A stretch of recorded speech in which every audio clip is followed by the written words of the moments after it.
Hello बच्चों, NEET exam में हर साल 3 से 4 क्वेश्चन ग्राफ से डायरेक्ट इनडायरेक्ट पूछे जाते हैं।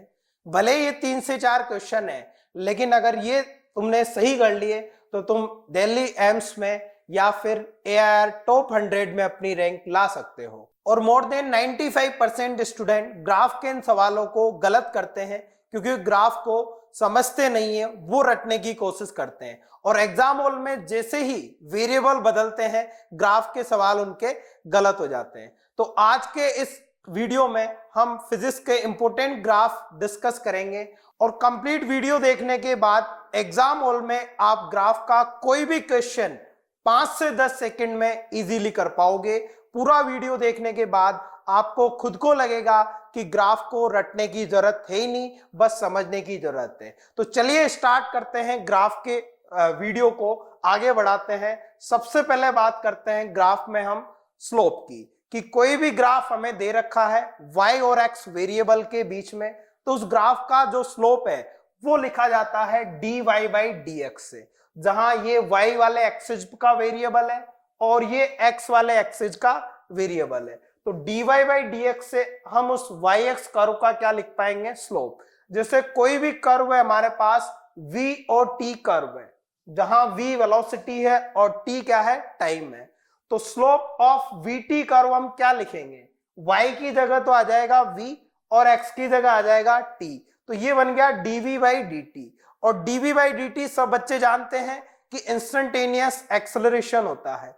कहने का क्या मतलब है कि जब भी vt ग्राफ हमें दे रखा है, तो vt ग्राफ का जो स्लोप होगा, vt ग्राफ का स्लोप हमें, तो अगर हमारे पास कोई भी vt ग्राफ है, तो vt ग्राफ का जो स्लोप होगा, मान लो इधर v लिखा है और इधर हमने t लिखा है, तो v और t के बीच का जो ग्राफ है उसका अगर हम स्लोप निकाल लें, मान लो ये इनके बीच में ग्राफ आ रहा है, तो इसका इस पॉइंट पे हमें स्लोप निकालना है, तो ये स्लोप जो लिखा जाएगा वो लिखा जाएगा dv बाई dt। तो y की जगह तो आ गया v और x की जगह आ गया t, तो dy बाई dx की जगह हो गया dv बाई dt। और dv बाई dt क्या होता है, इंस्टेंटेनियस एक्सेलरेशन। तो यहां से हमने देखा कि इस vt कर्व का स्लोप तो किसको रिप्रेजेंट करता है, इंस्टेंटेनियस एक्सेलरेशन को। तो यानी कि जब भी हमें vt ग्राफ दे रखा हो और हमसे एक्सेलरेशन पूछा हो, तो हम क्या निकालेंगे, उसका स्लोप निकालेंगे। और ऐसा एक ही ग्राफ नहीं है, ऐसे और भी ग्राफ है, और भी वेरिएबल आ जाते हैं फिजिक्स में अलग अलग चैप्टर में। जैसे कि x और t अगर मैं वेरिएबल ले लूं, यहां पे वेरिएबल में x ले लूं, यहां पे वेरिएबल में t ले लूं, तो अब x की जगह y की जगह तो x आ जाएगा, x की जगह t आ जाएगा, तो स्लोप बन जाएगा dx बाई dt। और dx बाई dt क्या हो जाएगा, xt कर्व का स्लोप हो जाएगा। xt कर्व का स्लोप हो गया dx बाई dt, जहां x पोजीशन है, पोजीशन में टाइम के साथ चेंज हो रहा है, तो वो इंस्टेंटेनियस वेलोसिटी बन जाएगी। तो हमें ये देखना है कि ग्राफ किसके बीच में है, इसमें रटने का कुछ है ही नहीं। इधर देखा x लिखा है, इधर देखा t लिखा है, स्लोप होगा dy बाई dx, तो y की जगह x रखो, x की जगह t रखो, तो बन गया dx बाई dt। और dx बाई dt तुम जानते हो इंस्टेंटेनियस वेलोसिटी होती है।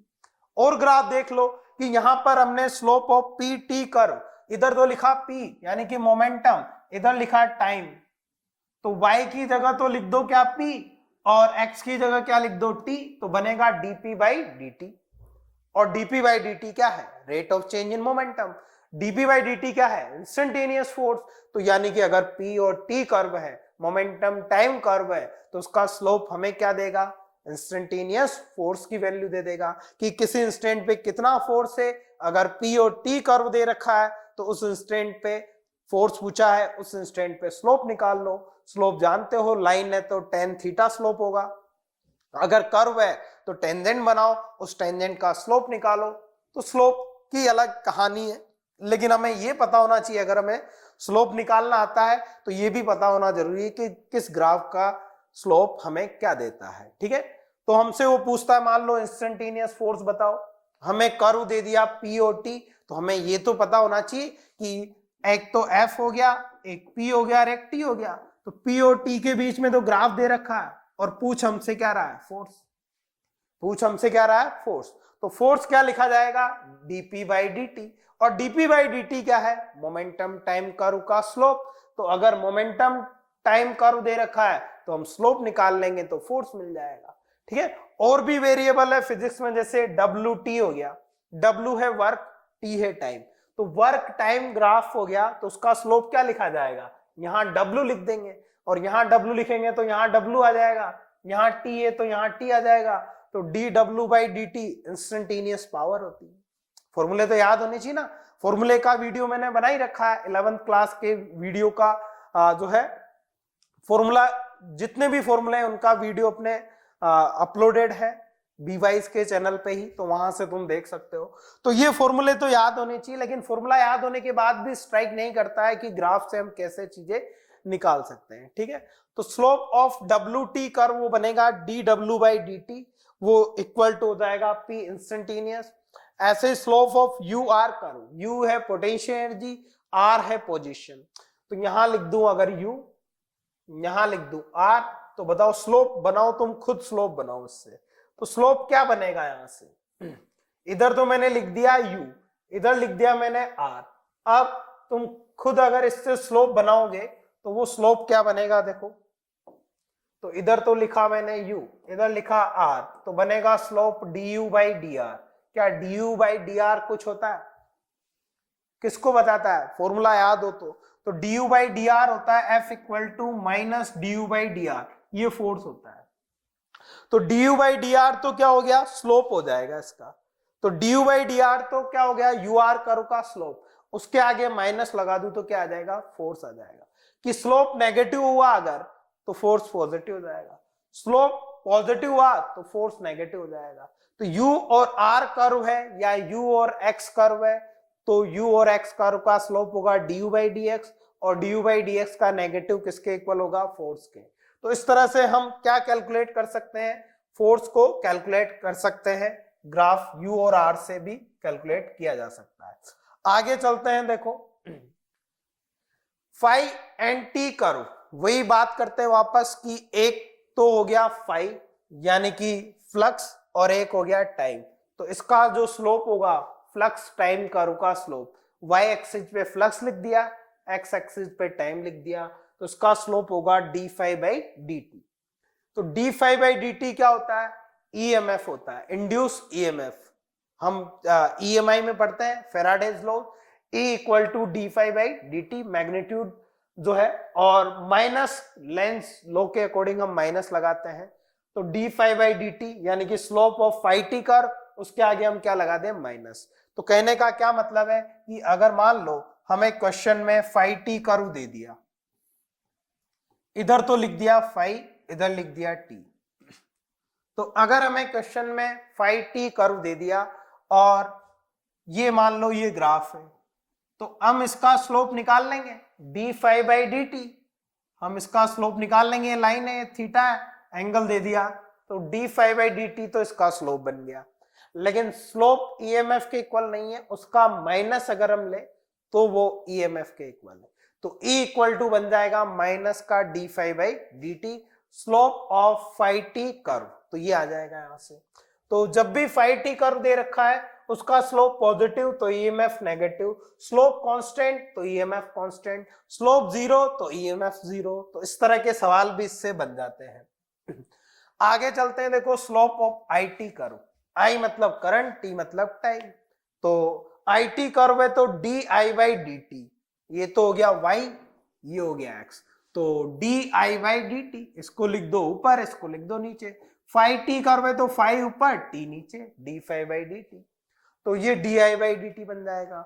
और ईएमएफ होता है minus L D I by D T, जहां एल क्या है, सेल्फ इंडक्टेंस, ठीक है, तो D I by D T current और टाइम कर्व दे रखा है, उसका स्लोप निकाला हमने, उसको एल से मल्टीप्लाई किया, माइनस लगाया तो इंड्यूस ईएमएफ आ गया। तो इस तरह से हम इंड्यूस ईएमएफ निकाल सकते हैं, तो minus L slope of I T curve, इससे हमारे पास इंड्यूस ईएमएफ आ जाएगा। ठीक है, slope of stress strain curve, stress और स्ट्रेन कर्व का स्लोप, तो एक तरफ तो लिख दिया क्या स्ट्रेस, एक तरफ क्या लिख दिया स्ट्रेन, तो देखो ये स्ट्रेस हो गया, ये स्ट्रेन हो गया, तो स्लोप क्या लिखा जाएगा, जो y पे लिखा है उसको ऊपर लिख दो, जो x पे लिखा है उसको नीचे लिख दो। अरे जो y पे लिखा है जिसको ऊपर लिख दो, ये ऊपर लिखा है तो ऊपर लिख दिया, ये नीचे लिखा है तो उसको नीचे लिख दिया। तो स्ट्रेस बाय स्ट्रेन क्या बनता है? Young's modulus. तो स्ट्रेस और स्ट्रेन के बीच में ग्राफ कैसा आता है? प्रोपोर्शनल लिमिट के अंदर ये आ जाता है, stress directly proportional to stress strain Hooke's law. तो ये प्रोपोर्शनल लिमिट है, इसका जो स्ट्रेट लाइन का जो स्लोप है वो tan थीटा, वो किसके इक्वल होगा? यंग्स मॉडुलस के, क्योंकि स्ट्रेस डिवाइड बाय स्ट्रेन क्या बनता है? यंग्स मॉडुलस बनता है। तो ऐसे सवाल पूछ लेता है वो कि दो अलग अलग मटेरियल है, उनके लिए स्ट्रेस और स्ट्रेन कर्व ये बनाया हुआ है, ठीक है। तो हम देख लेंगे जिसका स्लोप ज्यादा होगा उसका यंग्स मॉडुलस ज्यादा होगा, तो इसका स्लोप कम है, इसका स्लोप ज्यादा है, तो जिसका ज्यादा स्लोप उसका यंग्स मॉडुलस ज्यादा। इस टाइप के सवाल यहां से बन जाएंगे। Slope of F delta L curve, F delta L curve क्या है? Slope of F delta L curve की तो बात कर ली, लेकिन एफ और डेल्टा एल क्या चीज है? तो एफ तो क्या है? फोर्स। डेल्टा एल क्या है? लेंथ में चेंज। तो अगर हम किसी वायर को किसी फोर्स लगा के खींच रहे हैं तो उसकी लेंथ में क्या हो रहा है? चेंज। हम फोर्स बढ़ाते जा रहे हैं, उसकी लेंथ भी बढ़ती जा रही है, तो लेंथ में चेंज भी बढ़ता जा रहा है। तो एफ और डेल्टा एल के बीच में ग्राफ अगर हम देखें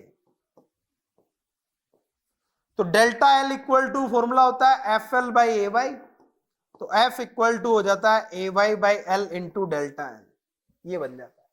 तो Y equal to M into X, Y equal to M into X, तो ये क्या बन गई? एक straight line. Y equal to M X किसका इक्वेशन है? स्ट्रेट लाइन की। स्ट्रेट लाइन जो कहां से पास होगी? ओरिजिन से, तो इनके बीच में ग्राफ ही आ जाएगा। अब इस ग्राफ का स्लोप क्या है? ये तो हो गया देखो y, ये हो गया m, ये हो गया x, तो x तो कहां है? डेल्टा एल पे। तो ये जो डेल्टा एल है जो x एक्सिस पे लिखा है उसको तो मैंने x मान लिया, तो ये तो हो गया x। ये f y पे लिखा है तो y मान लिया इसको। y equal to M X किसकी इक्वेशन है? स्ट्रेट लाइन की, जहां m क्या है? स्लोप क्या हो गया? ए वाई बाई एल, ठीक है। तो अगर f और डेल्टा एल कर्व है तो उसका जो स्लोप है वो क्या बन जाएगा? A Y by L, A Y by L, जहां y यंग्स मॉडुलस है और जहां ए क्रॉस सेक्शनल एरिया है, एल उसकी क्या है? लेंथ है, ठीक।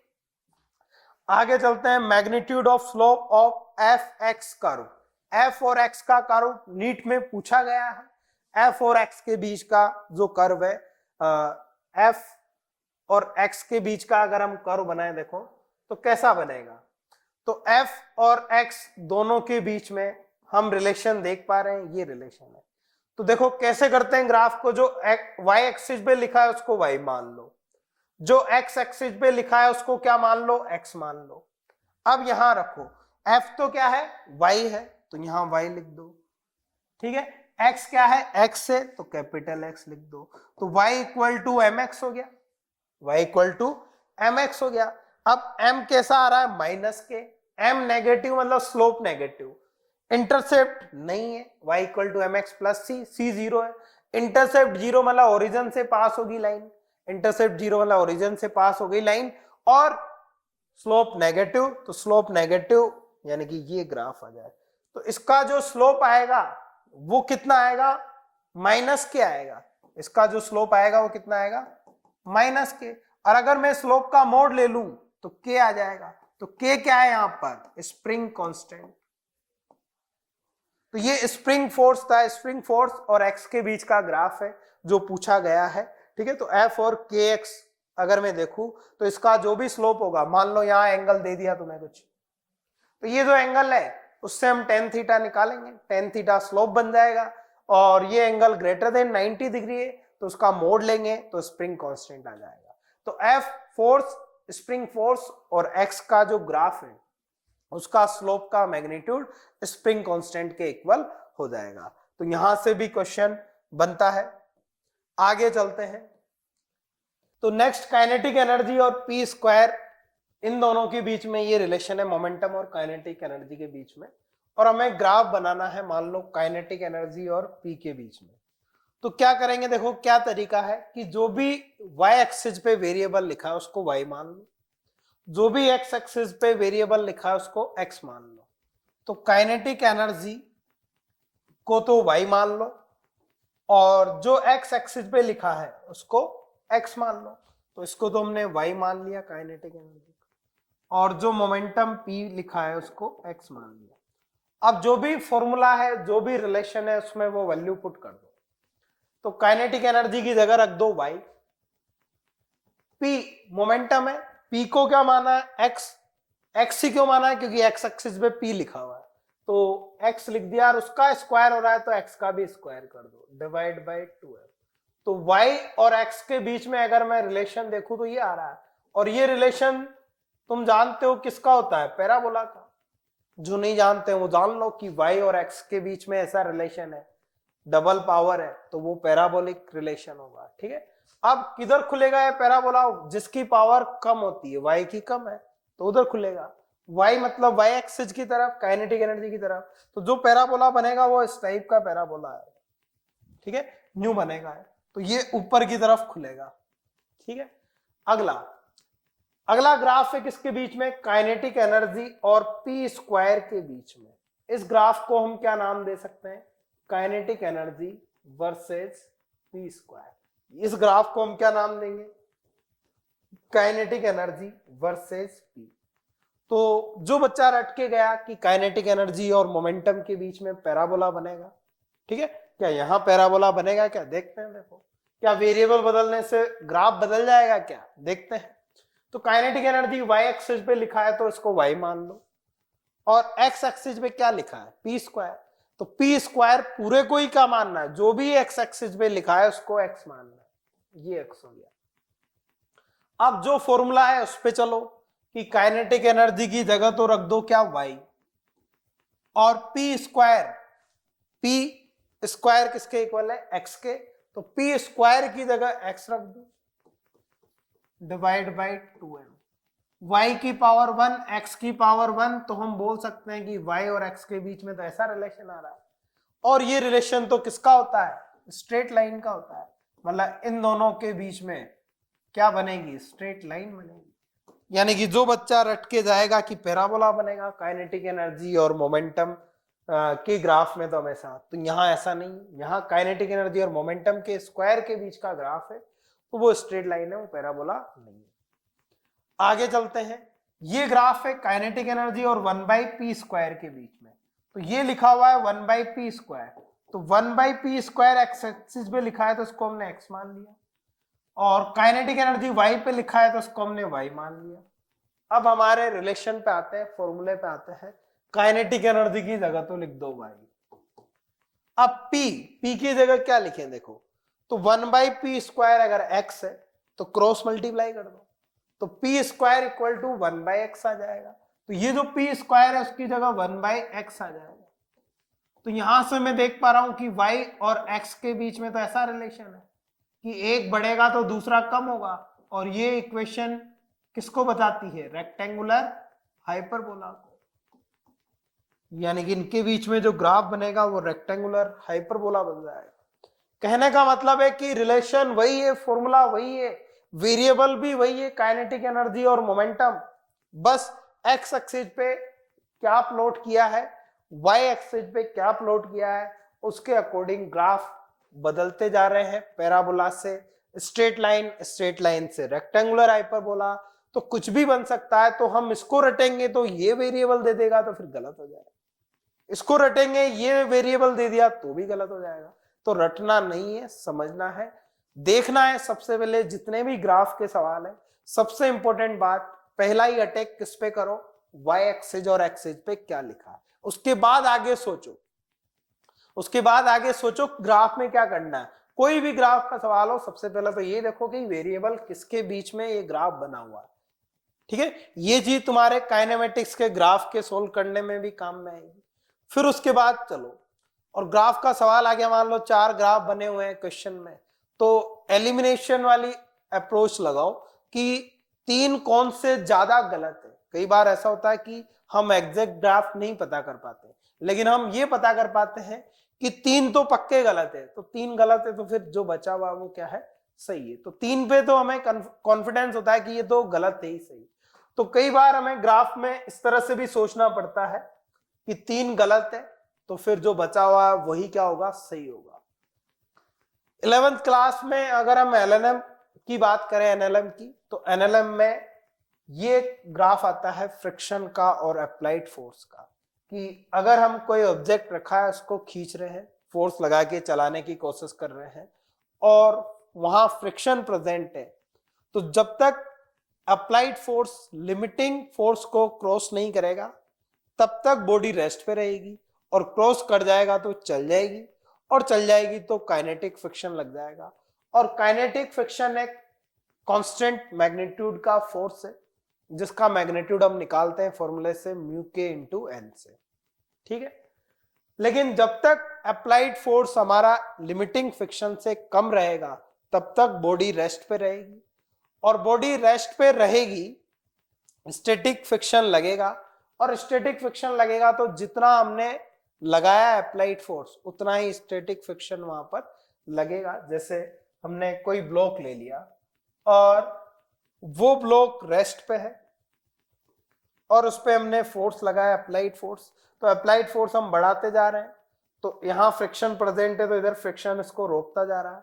जितना हम लगाएंगे 20 न्यूटन उतना ही फ्रिक्शन लगाएगा 20 न्यूटन, ज्यादा नहीं लगाएगा, ठीक है, और इसको रोक लेगा। फिर हमने फोर्स बढ़ाया 30 न्यूटन कर दिया, इसने भी फोर्स बढ़ाया, फ्रिक्शन ने अपनी वैल्यू को बढ़ाया। एडजस्टेबल होता है स्टैटिक फ्रिक्शन मैग्नीट्यूड और डायरेक्शन में, तो हमने इधर 30 न्यूटन लगाया, इसने भी 30 लगा दिया, रोक दिया।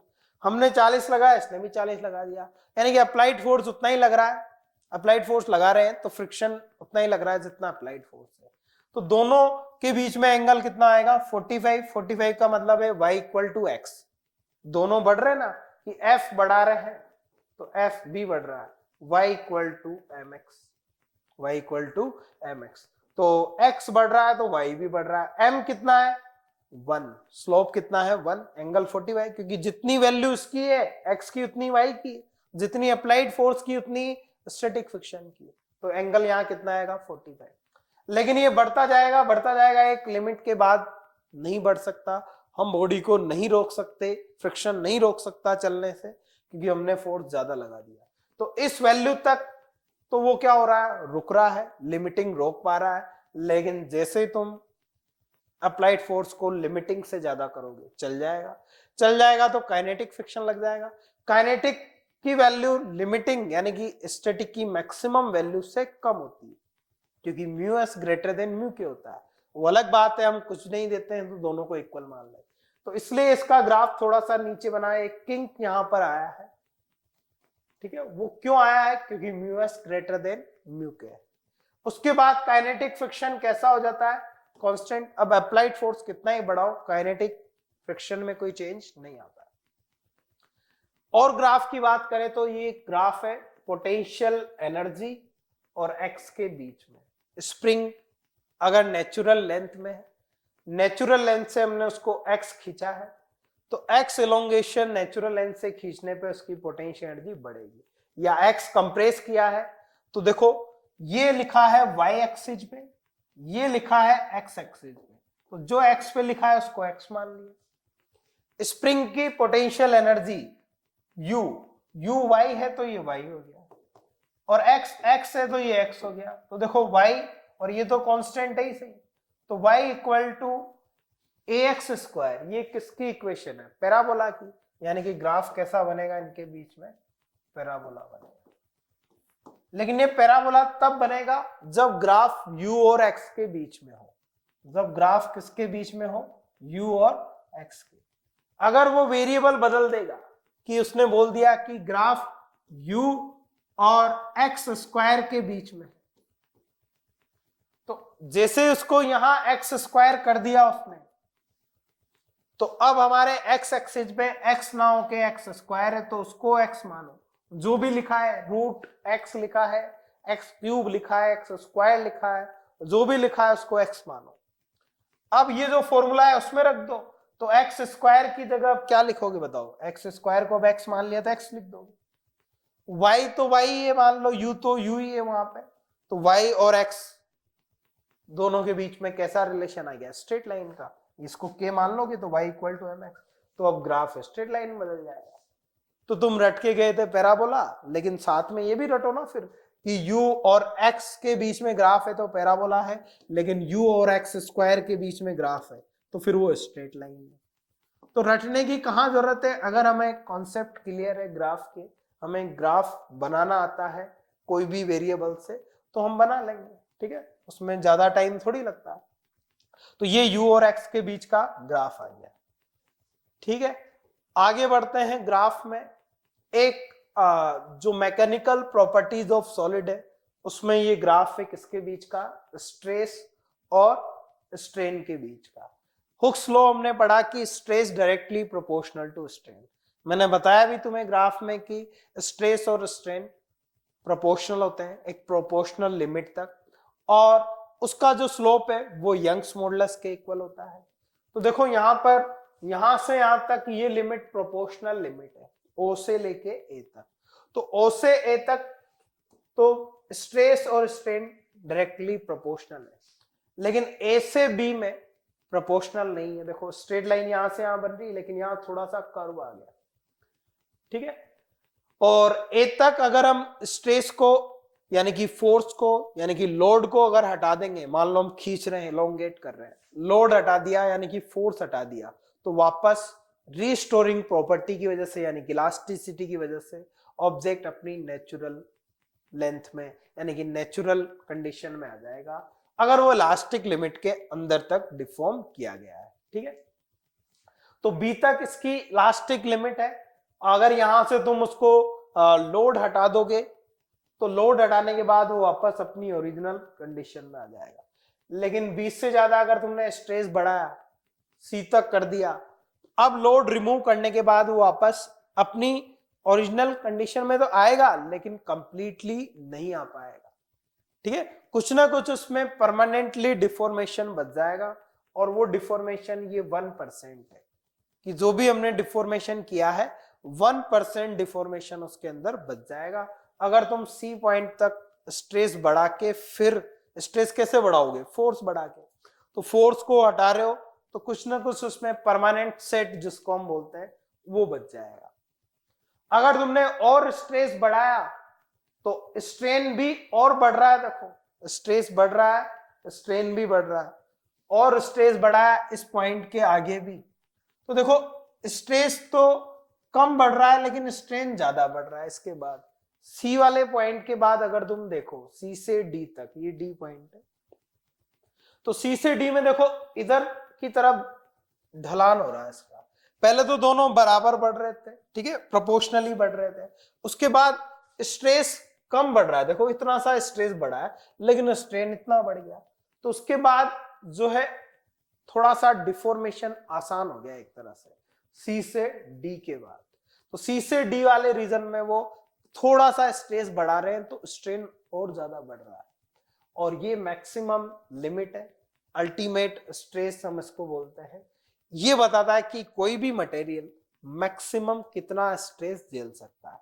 तो ये पॉइंट अगर जिस मटेरियल का सबसे ज्यादा है वो सबसे ज्यादा स्ट्रेस झेल सकता है, मतलब ये पॉइंट जितना ऊपर होगा कोई भी मटेरियल उतना ज्यादा स्ट्रेस झेल सकता है। तो दो ग्राफ अगर तुम्हें बना के दे दिए कंपेयर करके, इस पॉइंट को देख लो, ये पॉइंट जिसका सबसे ज्यादा होगा इसका अलावा वो सबसे ज्यादा स्ट्रेस की लिमिट को झेल सकता है। आगे अगर अपन बात करें तो देखो यहां से यहां तक तो इसका स्लोप नेगेटिव ही हो गया। नेगेटिव होने का क्या मतलब कि हम स्ट्रेस को कम भी कर रहे हैं फिर भी स्ट्रेन बढ़ता जा रहा है। देखो यहां से जब यहां आ रहे हो तो स्ट्रेस कम हो रहा है, इधर स्ट्रेस है ना, तो स्ट्रेस कम हो रहा है लेकिन स्ट्रेन फिर भी बढ़ रहा है।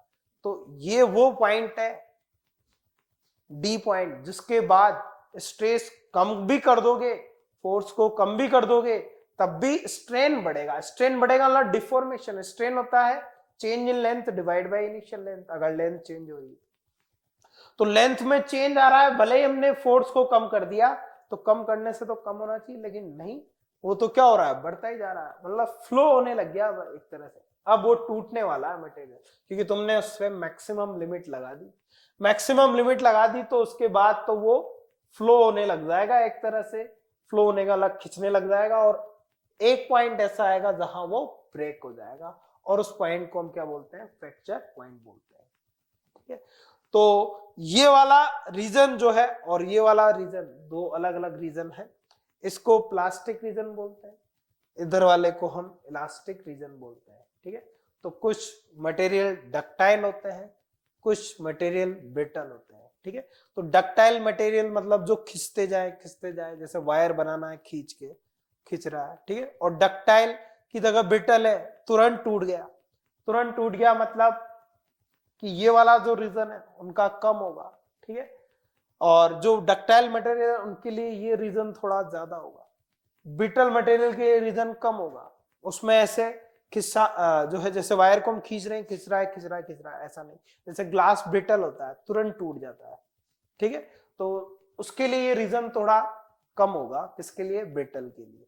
डक्टाइल के लिए ये रीजन ज्यादा होगा। स्लोप से रिलेटेड सवाल पूछ सकता है। स्लोप यहां से यहां देखें तो स्लोप ज्यादा, स्ट्रेस स्ट्रेन कर्व का तो यंग मॉडुलस ज्यादा, तो ये इसका ग्राफ बन जाता है। आगे अगर हम इसमें चलें, देखो तो कुछ इंफॉर्मेशन तुम्हारे साथ शेयर कर रहा हूं मैं। देखो कि 25 मई से नीट का बैच स्टार्ट हो रहा है जिसका नाम है ड्रीम बैच। ठीक है, उसमें ये तीनों ही टीचर आपको पूरा सब्जेक्ट कराएंगे, फिजिक्स केमिस्ट्री बायो। तीनों ही टीचर आपके डाउट क्लियर करेंगे, आपको गाइड करेंगे। और इंपॉर्टेंट बात कि 10 मई से पहले जो एडमिशन लेगा उसको एक स्पेशल डिस्काउंट मिलेगा। तो 25 मई से जो है ये बैच स्टार्ट होने वाला है। आगे बढ़ते हैं। देखो कि जो ग्राफ है उसमें अगर हम 11th क्लास में बात करें तो फोर्स और डेल्टा एल का ग्राफ मैंने तुम्हें बताया था कि उनके बीच में जो ग्राफ है उसका slope A Y by L nought ये होता है। A Y by L nought में ए वायर का cross sectional area, Y Young's modulus, L nought उसकी इनिशियल लेंथ है। तो ऐसे दो अलग अलग मटेरियल के लिए ग्राफ वो कई बार दे देता है। ठीक है, कि दो अलग अलग मटेरियल है, उन पे फोर्स लगाया हमने, लेंथ में चेंज देखा तो उनका वेरिएशन हमें इस तरह से मिल गया, ए के लिए ये, बी के लिए। दोनों की लेंथ सेम थी, दोनों का एरिया सेम था, तो किसका वाई ज्यादा होगा? तो वाई किसका ज्यादा होगा हम यहां से देख सकते हैं कि जिसका स्लोप ज्यादा, ए उसने बोल दिया सेम है, उसने बोल दिया इनिशियल लेंथ सेम है, तो फिर वाई किसका ज्यादा होगा? जिसका स्लोप ज्यादा है। अगर तीनों ही अलग है तो फिर तीनों के हम रेशियो ले सकते हैं यहां से। ठीक है, तो रेडियस भी दे देता है कई बार, रेडियस का रेशियो ये है। तो कुल मिला के हमें ये इंफॉर्मेशन होनी चाहिए कि एफ और डेल्टा एल है तो इनके बीच में रिलेशन क्या होता है? Delta L equal to F L by A by. ये रिजल्ट याद होना चाहिए। नहीं याद है तो मैंने वीडियो डाल रखा है फॉर्मूले का, ठीक है, 11th क्लास का, वो वीडियो देखो। ठीक है, उस वीडियो में तुम 30 मिनट में पूरे 11th क्लास के फॉर्मूले रिवाइज कर सकते हो। एक तो क्या काम करो तुम कि जितने भी चैप्टर है सबके फॉर्मूले ढूंढो, उनको निकालो और फिर उनको याद करो।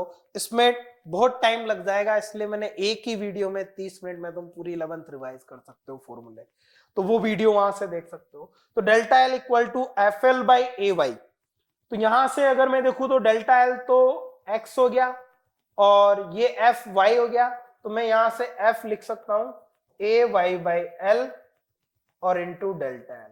अब मैंने बताया जो एफ वाई पे लिखा है उसको वाई मान लो, तो ये वाई बन गया। जो एक्स पे लिखा है उसको एक्स मान लो, तो Y equal to M X. M क्या बन गया? A Y by L. और एम क्या होता है? स्लोप। तो स्लोप क्या हो गया? A Y by L. तो ऐसे हम स्लोप भी निकाल सकते हैं अगर हम भूल जाए।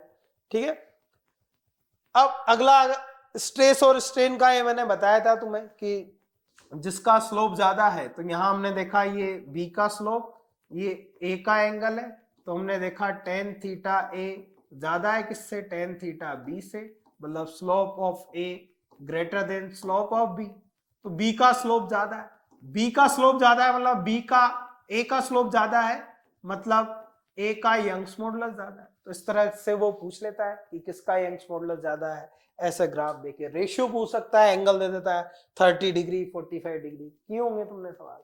तो ये सवाल मान लो आ जाए तो क्या सोचना है हमें कि ये स्ट्रेस है ये स्ट्रेन है, सबसे पहले तो ये देखना है। और इसको इससे डिवाइड कर दो, ये नीचे लिखा है वाई इधर एक्स इधर, इसको इधर ले जाओ, स्ट्रेस डिवाइड बाय स्ट्रेन। तो अगर फॉर्मूला याद है तुम्हें, stress divide by strain young modulus होता है, मतलब इसका स्लोप यंग मॉडुलस के इक्वल है, जिसका ज्यादा स्लोप उसका यंग मॉडुलस ज्यादा। आसान बन जाएगा। ठीक है, नेक्स्ट, थर्मल फिजिक्स में भी ग्राफ अगर हम बनाए, उधर तो लिखा हमने लेंथ और इधर लिखा है हमने टेम्परेचर। हम जानते हैं कि कोई रोड है, मान लो उसका टेम्परेचर बढ़ाया, तो due to thermal expansion length increase होगी किसके साथ? टेम्परेचर बढ़ाने के साथ। और ये फॉर्मूला उसका लिखा जाता है L not alpha delta T. तो टेम्परेचर चेंज होगा तो लेंथ भी क्या होगी? चेंज होगी, लेंथ बढ़ती जाएगी। तो दो अलग अलग मटेरियल के लिए लेंथ का वेरिएशन दे रखा है टेम्परेचर का। हमसे पूछा है कि अल्फा ए और अल्फा बी में कौन ज्यादा है, तो हमें ये पता होना चाहिए कि लेंथ और टेम्परेचर में क्या रिलेशन है। कि कोई भी रोड है, अगर उसकी लेंथ टेम्परेचर के साथ चेंज हो रही है तो वो क्या रिलेशन है? तो वो ये रिलेशन है। तो डेल्टा टी टेम्परेचर में चेंज और डेल्टा एल लेंथ में चेंज। तो अगर मैं इसका स्लोप निकालूं तो उधर लेंथ है डेल्टा एल, इधर डेल्टा टी, दोनों में चेंज। अगर मैं डिवाइड कर दूं तो एल नॉट अल्फा बनेगा। तो इसका स्लोप जो है वो एल नॉट अल्फा के इक्वल होगा। Delta Y by delta X या D Y by D X, तो D L by D T ये बन जाएगा, D L by D T बनेगा L not alpha. L not क्या है? Initial length. अब वो बोल रहा है कि मान लो दोनों रोड की इनिशियल लेंथ सेम है, दोनों का हम टेम्परेचर बढ़ा रहे हैं, एक की लेंथ ज्यादा बढ़ रही है, एक की लेंथ कम बढ़ रही है, तो इसका मतलब अल्फा अलग अलग है। तो यहां हम देख पा रहे हैं इसका स्लोप कम है, इसका स्लोप ज्यादा है। तो अगर मान लो इनिशियल लेंथ सेम है,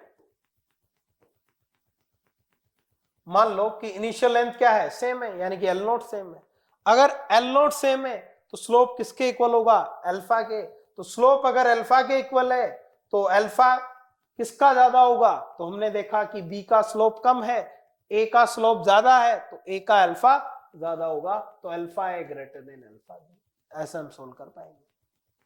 और अगर आगे हम बढ़े तो इधर लिखा मैंने टेम्परेचर, इधर लिखा मैंने टाइम। ये ग्राफ है टेम्परेचर वर्सेस टाइम का। यानी कि टेम्परेचर जो है टाइम के साथ अगर मैं रिलेशन देखूं तो ये वाला रिलेशन आ रहा है। तो टाइम के साथ टेम्परेचर बढ़ता जा रहा है किसी ऑब्जेक्ट का। जैसे मान लो कोई भी ऑब्जेक्ट है जिसका मास m है, स्पेसिफिक हीट s है, इसको हम हीट देते जा रहे हैं और हीट दे रहे हैं, तो इसका टेम्परेचर टाइम के साथ क्या हो रहा है? बढ़ रहा है। तो दो अलग अलग सब्सटेंस के लिए ये वेरिएशन दे दिया टाइम के साथ टेम्परेचर का, कि एक कांस्टेंट रेट से हम इनको हीट सप्लाई करते जा रहे हैं। एक मटेरियल ए है, एक मटेरियल बी है, इसकी स्पेसिफिक हीट अलग है, इसकी स्पेसिफिक हीट अलग है, दोनों को हीट दे रहे हैं कांस्टेंट रेट से, सेम रेट से हीट दे रहे हैं, दोनों का टेम्परेचर बढ़ रहा है, लेकिन दोनों का टेम्परेचर अलग तरीके से बढ़ रहा है। किसी का कम बढ़ रहा है उतना ही टाइम में, किसी का ज्यादा बढ़ रहा है। हमें ये बताना है मान लो कि स्पेसिफिक हीट किसकी ज्यादा है। तो देखो dq इक्वल टू, अगर टेम्परेचर चेंज होता है तो हम फॉर्मूला क्या काम में लेते हैं? dq equal to M S delta T, delta T की जगह ये रख दूं। अब dt को उधर ले आऊं मैं, तो dq बाई dt क्या बन जाएगा? ms बन जाएगा। मतलब t से डिवाइड कर दिया मैंने, dt से। तो ये तो हो गया rate of heat supplied, q by time, और ये हो गया rate of change in temperature. तो देखो ये dt बाई dt क्या बन रहा है? इसका स्लोप बन रहा है। फिर वही बात, y और x पे क्या लिखा है? तो dy बाई dx। तो dy बाई dx क्या बनेगा? dy की जगह कैपिटल T, ये इसका क्या बन गया? स्लोप बन गया। तो ये स्लोप है, तो स्लोप इक्वल टू, इसको इधर डिवाइड कर दूं मैं, तो dq divide by ms। dq तो कांस्टेंट है, सेम रेट से हीट दे रहे हैं हम, रेट ऑफ हीट सप्लाइड हमने कांस्टेंट रखी है, तो ये 1 बाई ms बन जाएगा। यानी कि इसका जो स्लोप आएगा वो 1 बाई ms बन जाएगा, और स्लोप 1 बाई ms है, यानी कि 1 बाई हीट कैपेसिटी।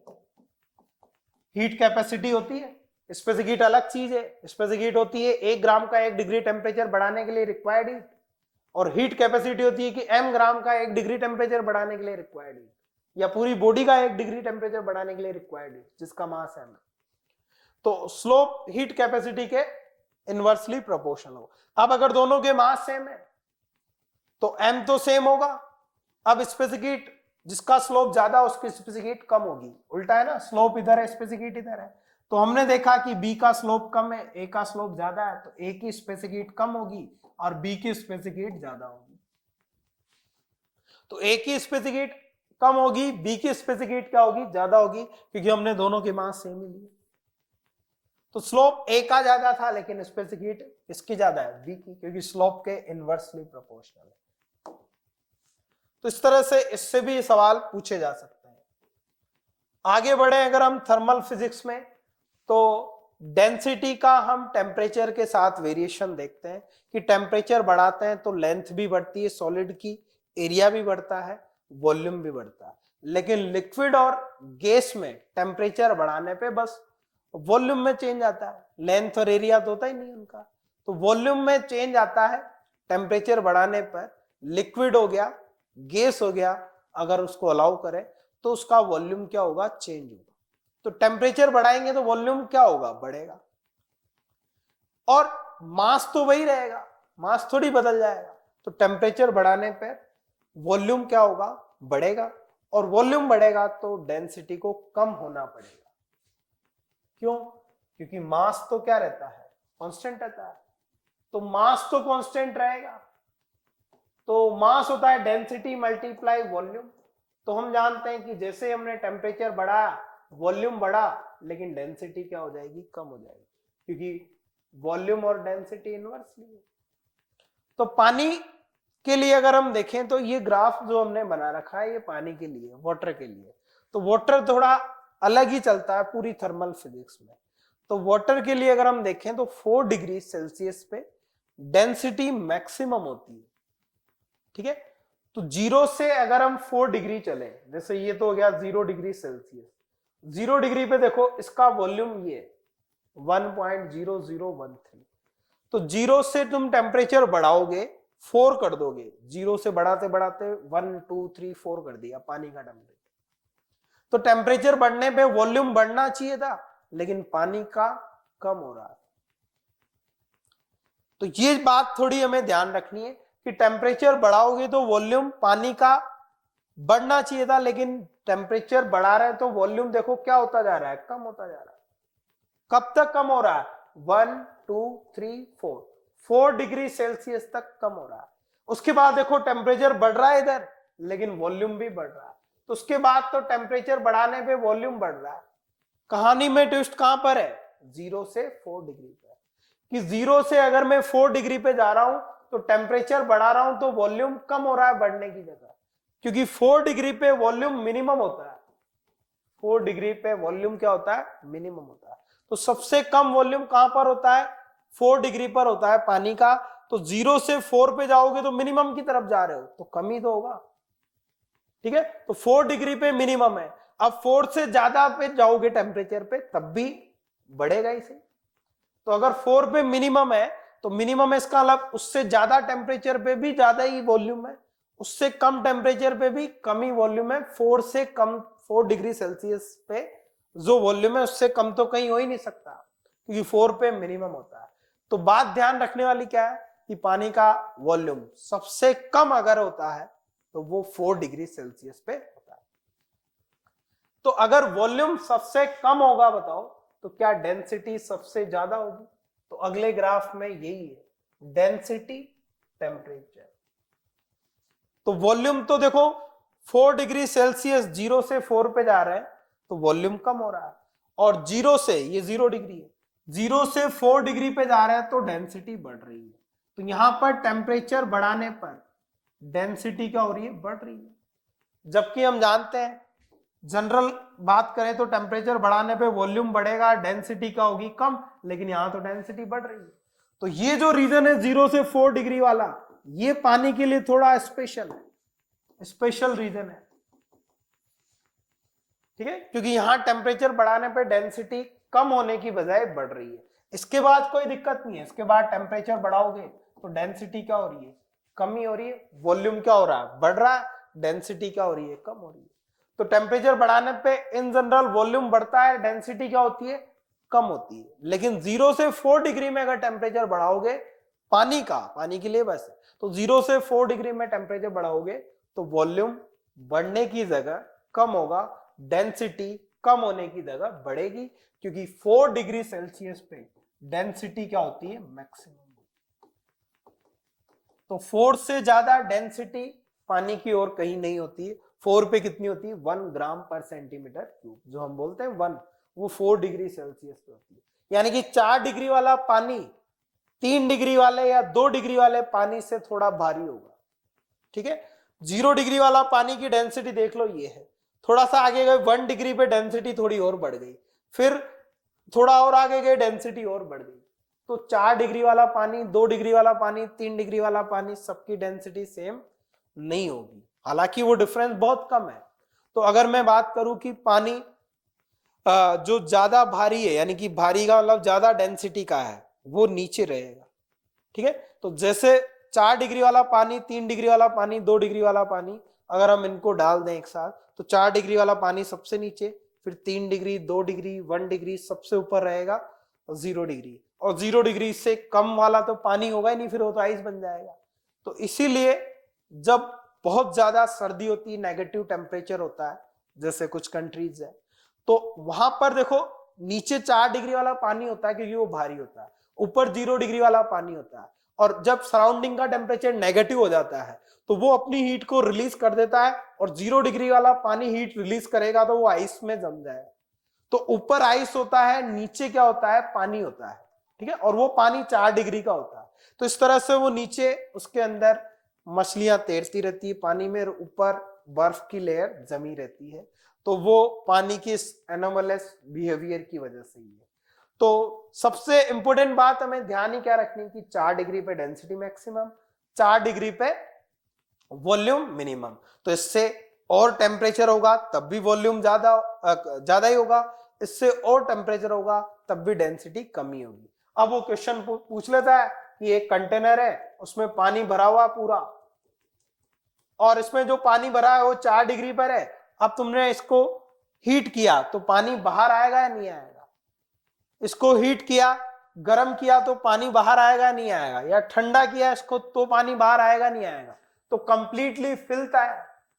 गर्म करोगे तो 4 डिग्री से ज्यादा हो जाएगा टेम्परेचर, और 4 डिग्री पे वॉल्यूम मिनिमम होता है, तो 4 से ज्यादा पे तो मिनिमम से ज्यादा ही होगा। तो मिनिमम वॉल्यूम है यहां पर इसका, जैसे टेम्परेचर बढ़ाओगे वॉल्यूम बढ़ेगा तो बाहर ही आएगा। और कम करोगे, वो क्वेश्चन ज्यादा खतरनाक है कि कम करने पे लगता है कि वॉल्यूम कम होगा, लेकिन यहां 4 डिग्री पर है, 4 डिग्री से कम तो वॉल्यूम हो ही नहीं सकता। तो ठंडा करोगे तब भी लिक्विड बाहर आएगा, और गर्म करोगे तब भी लिक्विड बाहर आएगा। तो इस टाइप के कॉन्सेप्चुअल सवाल यहां से बन सकते हैं इस एनोमलस बिहेवियर ऑफ वाटर पे। आगे अगर हम बात करें थर्मल फिजिक्स में, ये वाले ग्राफ है, ये है फेज डायग्राम। ठीक है, ये वाला फेज डायग्राम है किसके लिए? वाटर के लिए। ये वाला CO2 के लिए, जो जनरली बाकी और सब्सटेंस के लिए भी ऐसा ही होता है। ठीक है, तो यहां पर अगर हम देखें तो ये ग्राफ है किसके बीच में? प्रेशर और टेम्परेचर के बीच में। तो प्रेशर और टेम्परेचर के बीच में डिफरेंट प्रेशर पे, डिफरेंट टेम्परेचर पे हमने एक ग्राफ बनाया। और ग्राफ कैसे बनाया गया? पॉइंट को जोड़ते हुए। तो ये वाला जो कर्व है, देखो इसके इधर सॉलिड फेज है, इसके इधर लिक्विड फेज है, और ये जो लाइन से इस लाइन पे अगर हम बात करें तो हर पॉइंट किसको बताता है? इस लाइन के, ये लाइन किससे मिलके बनी होती है? पॉइंट से। तो ये जो लाइन है इसका हर पॉइंट किसको रिप्रेजेंट कर रहा है? क्योंकि इसके इधर सॉलिड है, इसके इधर लिक्विड है, तो ये मेल्टिंग पॉइंट को रिप्रेजेंट कर रहा है। तुमसे पूछा जाए ये पॉइंट किसको रिप्रेजेंट कर रहा है? ये पॉइंट भी क्या है? मेल्टिंग पॉइंट ही है। इसके इधर सॉलिड फेज है, इसके इधर लिक्विड फेज है। ठीक है, तो इस पॉइंट पे क्या है? सॉलिड प्लस लिक्विड, तो दोनों ही फेज यहां पर को एग्जिस्ट कर रही है इस पॉइंट पे, लेकिन ये किसी पर्टिकुलर प्रेशर पे, जैसे ये प्रेशर है। जैसे हम जानते हैं कि सॉलिड से जैसे आइस की बात कर ले हम, आइस वाटर में कन्वर्ट होता है कितने डिग्री पे? 0 डिग्री सेल्सियस। तो वो उसका क्या है? मेल्टिंग पॉइंट है, फ्यूजन पॉइंट है। तो उस मेल्टिंग पॉइंट वो उसका 0 डिग्री तभी है जब प्रेशर 180 है। अगर मैं प्रेशर को बदल दूं तो उसका जो मेल्टिंग पॉइंट है वो 0 डिग्री से बदल जाएगा। तो 0 डिग्री पे आइस मेल्ट होता है पानी में जब प्रेशर क्या रखें हम? 180 रखें।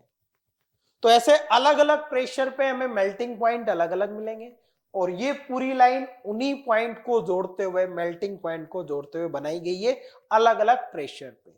तो यहां पर अगर मैं बात करूं, जैसे ये पॉइंट है, मान लो ये 1 एटीएम पे मान लो, तो ये 0 डिग्री सेल्सियस टेम्परेचर हो जाएगा, तो 0 डिग्री सेल्सियस मेल्टिंग पॉइंट बन जाएगा। अब इसमें अगर मैं प्रेशर को और बढ़ाऊं तो मेल्टिंग पॉइंट देखो कम हो रहा है, मेल्टिंग पॉइंट इधर आएगा। फिर ये क्योंकि हर पॉइंट किसको बता रहा है, मेल्टिंग पॉइंट को, और अगर मैं देखूं तो ये मेल्टिंग पॉइंट और कम हो गया, इस तरफ जा रहा है। तो एटमॉस्फेरिक प्रेशर से प्रेशर को बढ़ाओगे तो मेल्टिंग पॉइंट पानी का कम हो जाएगा। इसको क्योंकि इस लाइन का हर पॉइंट किसको बता रहा है, मेल्टिंग पॉइंट को बता रहा है, इसको हम फ्यूजन कर्व भी बोलते हैं, इस वाले को फ्यूजन कर्व, ठीक है। ये वाला सब्लिमेशन कर्व, ये भी नाम आ जाते हैं कई बार, ये सब्लिमेशन कर्व, ये वेपराइजेशन कर्व, क्योंकि इसके इधर लिक्विड फेज है, इसके इधर वेपर फेज है। तो इस पॉइंट, इसका, इस लाइन का हर पॉइंट किसको बता रहा है कि यहां पर फेज कन्वर्ट हो रही है, इधर लिक्विड इधर वेपर है, तो यहां कौन सी फेज है, लिक्विड प्लस वेपर। यहां ये किसको बता रहा है, बॉइलिंग पॉइंट को, अलग अलग प्रेशर पे। ये पॉइंट भी किसको बता रहा है, बॉइलिंग पॉइंट को, दूसरे प्रेशर। ये पॉइंट भी किसको बता रहा है, बॉइलिंग पॉइंट को, दूसरे प्रेशर, अलग अलग प्रेशर पे, ठीक है। ऐसे इसके इधर तो कौन सी फेज है, सॉलिड, और इसके इधर कौन सी, वेपर, तो इस पे कौन सा फेज में एग्जिस्ट कर रहा है सब्सटेंस, तो यहां पर सॉलिड और वेपर दोनों में एग्जिस्ट कर रहा है। इधर टेम्परेचर कम करोगे तो सॉलिड बन जाएगा, टेम्परेचर बढ़ाओगे तो वेपर बन जाएगा, तो सीधा सॉलिड से सीधा किसमें वेपर कन्वर्ट हो जाएगा, वेपर में, गैस में, ठीक है, बिना लिक्विड में बदले। तो ये वो वाला कर्व है। तो एक तो इनके कर्व के नाम याद होने चाहिए, ठीक है। ये वाला वेपराइजेशन कर्व, ये वाला जो है फ्यूजन कर्व हो गया, ये वाला सब्लिमेशन कर्व हो गया। इस पे हर पॉइंट जो है मेल्टिंग पॉइंट है, इसका हर पॉइंट जो है वेपराइजेशन बॉइलिंग पॉइंट है। अच्छा, इसमें इस वाले कर्व को अगर मैं देखूं तो इसका स्लोप पॉजिटिव है, ये जो OA कर्व है ना, इसका स्लोप नेगेटिव है, सॉरी, इसका स्लोप कैसा है, नेगेटिव। नेगेटिव स्लोप है तो स्लोप क्या लिखा जाएगा, अभी मैंने बात करी dy बाई dx, तो स्लोप लिखा जाएगा dp बाई dt, और स्लोप कैसा मिल रहा है, नेगेटिव, यानी कि dp बाई dt नेगेटिव है। कहने का मतलब है कि टेम्परेचर, अगर मैं प्रेशर बढ़ाऊंगा तो dp पॉजिटिव होगा, तो फिर dt नेगेटिव होगा। तो dp बाई dt नेगेटिव आने का क्या मतलब है कि अगर प्रेशर बढ़ाओगे तो टेम्परेचर कम होगा, ठीक है। प्रेशर बढ़ाओगे तो dp पॉजिटिव आएगा, dt कम होगा तो वो नेगेटिव आएगा, तभी से नेगेटिव आएगा। तो ऊपर पॉजिटिव नीचे नेगेटिव, तो प्रेशर बढ़ाओगे, अगर प्रेशर बढ़ाओगे तो टेम्परेचर कम होगा। टेम्परेचर, इस कर्व का टेम्परेचर का क्या मतलब है कि मेल्टिंग पॉइंट कम होगा। तो पानी के लिए प्रेशर बढ़ाते हैं तो मेल्टिंग पॉइंट क्या होता जाता है, कम होता जा रहा है। प्रेशर जो है कम करते हैं उसका, तो मेल्टिंग पॉइंट क्या होता जाता है, बढ़ता जाता है। इस तरफ जा रहा है ये कर्व इस तरफ जा रहा है, तो मेल्टिंग पॉइंट बढ़ता जाता है। तो पानी के लिए अगर मैं बात करूं कि टेम्परेचर बढ़ाया मैंने तो मेल्टिंग पॉइंट, सॉरी, प्रेशर बढ़ाया मैंने तो मेल्टिंग पॉइंट क्या होता गया, कम होता गया पानी के लिए। और ये वाला अगर कर्व देखे तो इस वाले कर्व का, ये OC कर्व जो है, इस वाले कर्व का स्लोप कैसा है, पॉजिटिव है। स्लोप पॉजिटिव है मतलब dp बाई dt पॉजिटिव है, मतलब ये भी पॉजिटिव, ये भी पॉजिटिव, मतलब P बढ़ाओगे तो T भी बढ़ेगा, यानी कि प्रेशर बढ़ाओगे तो बॉइलिंग पॉइंट भी बढ़ेगा।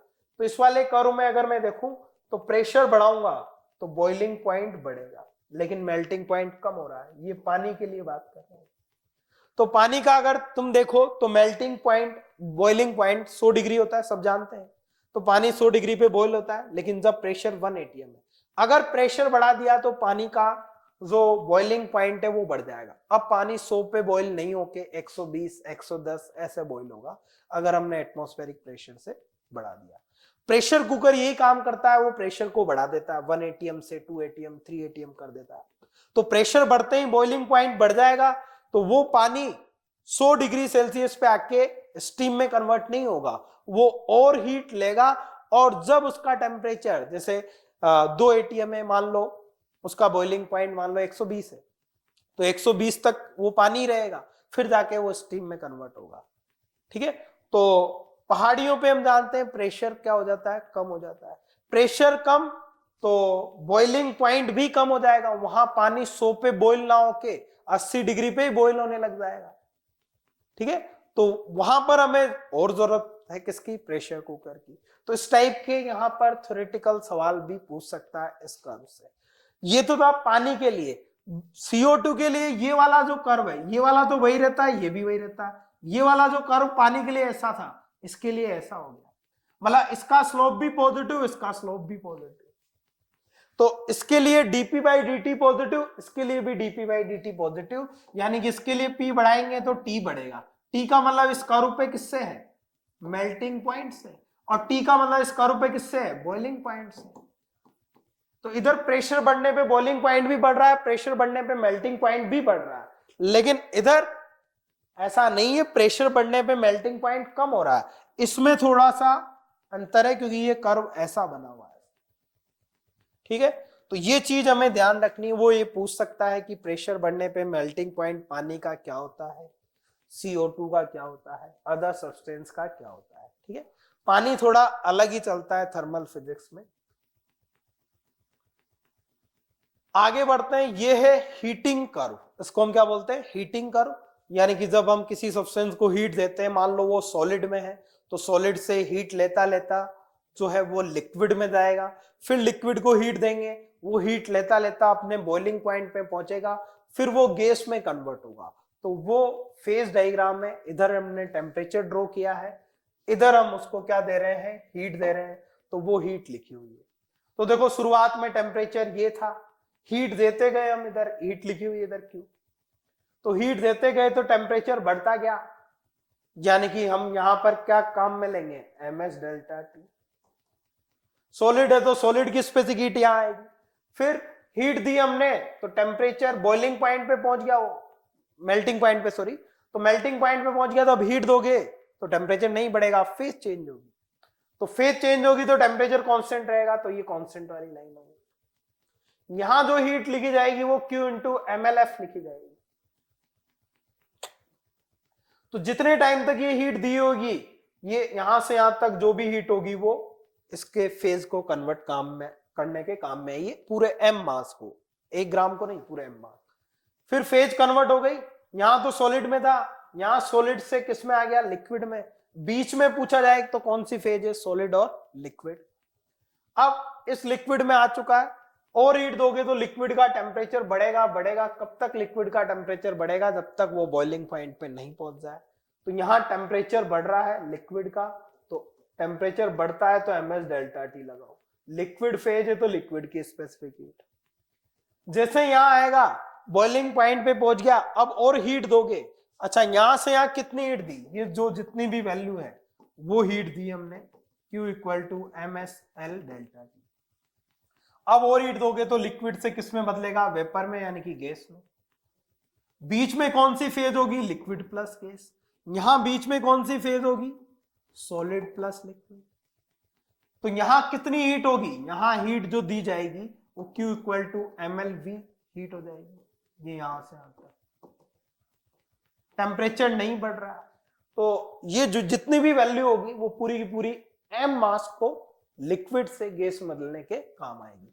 उसके बाद और हीट दोगे तो इस गैस का क्या बढ़ता जाएगा, टेम्परेचर बढ़ता जाएगा बढ़ता जाएगा। तो टेम्परेचर बढ़ रहा है तो यहाँ क्या काम में लेंगे, Q equal to MS delta T. S किसका, गैस फेज में, तो गैस का। ठीक है, यहां क्या काम में लिया, Q इक्वल टू MLF, यहां से यहां जो भी हीट है वो Q equal to M, solid की है तो MS डेल्टा टी। तो ये इसका फेज डायग्राम है, इधर वैल्यू लिखी रहेगी, उन वैल्यू को हम इन फॉर्मूले के इक्वल करके जो भी हमसे पूछा गया है, लेटेंट हीट पूछी गई है, कितनी हीट दी गई है, स्पेसिफिक हीट पूछी गई है, वो सब हम निकाल सकते हैं। ठीक है, और इनके जो स्लोप की मैं बात ही कर चुका हूं, इनके स्लोप जो है वो स्पेसिफिक हीट के इनवर्स रेशियो में होते हैं, ये अपन देख ही चुके हैं पहले। तो ये हो गई 11th क्लास में हमने कुछ फॉर्मूले देखे हैं उनकी बात। ठीक है, अगली बात करते हैं, देखो इस वाले ग्राफ की।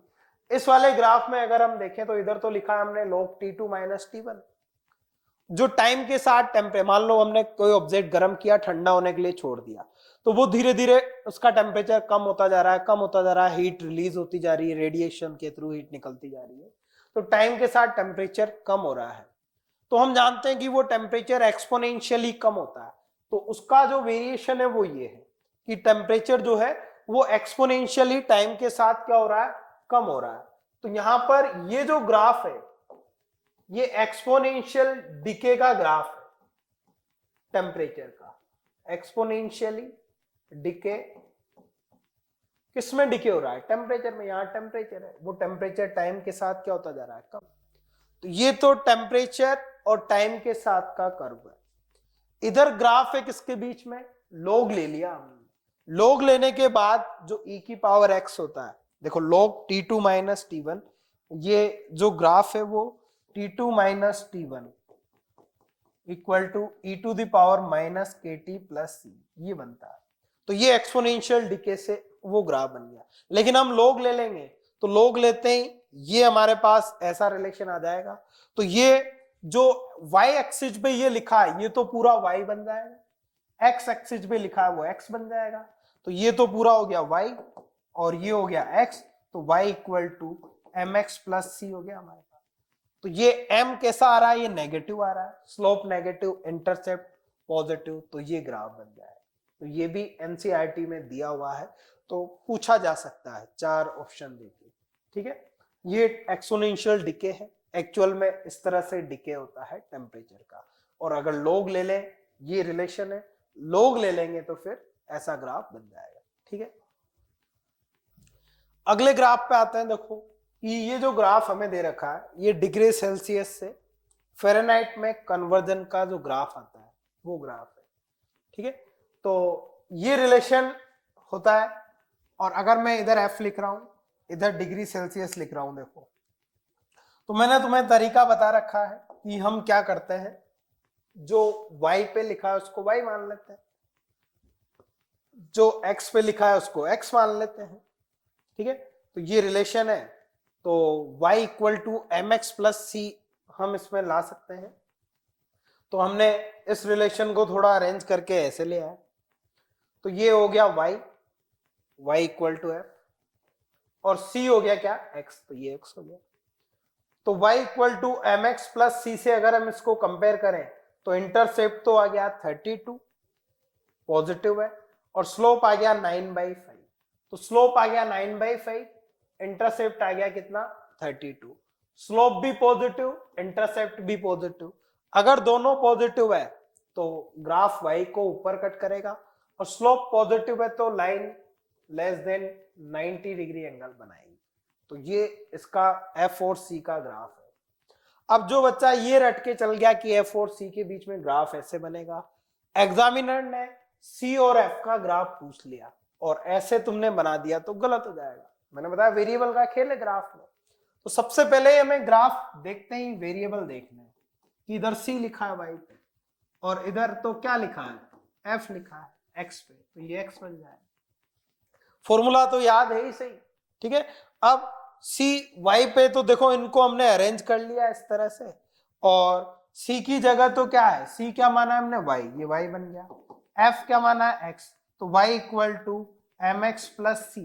इससे कंपेयर करें अगर हम, तो x से क्या मल्टीप्लाई है m, और यहां क्या मल्टीप्लाई है 5/9, तो m बन गया 5/9, यानी कि स्लोप आ गया कितना 5/9।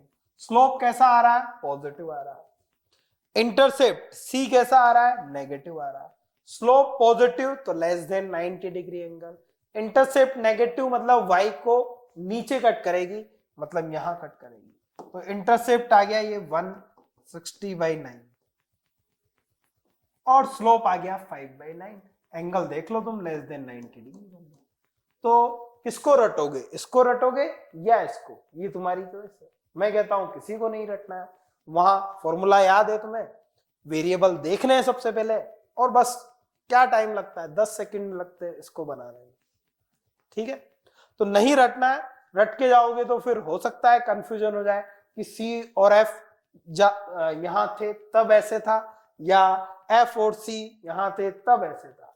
तो नहीं रटना है। देखो आगे बढ़ते हैं। देखो ये थर्मोडायनेमिक्स के जो अलग अलग प्रोसेस है उनके सारे ही ग्राफ मैंने इसमें एक ही ग्राफ में ले लिए, अलग अलग प्रोसेस के। ठीक है, जैसे इधर P लिखा है, इधर V लिखा है, तो P और V के बीच में अगर मैं देखूं आइसोबैरिक प्रोसेस है, तो आइसोबैरिक प्रोसेस में प्रेशर क्या रहता है? कांस्टेंट।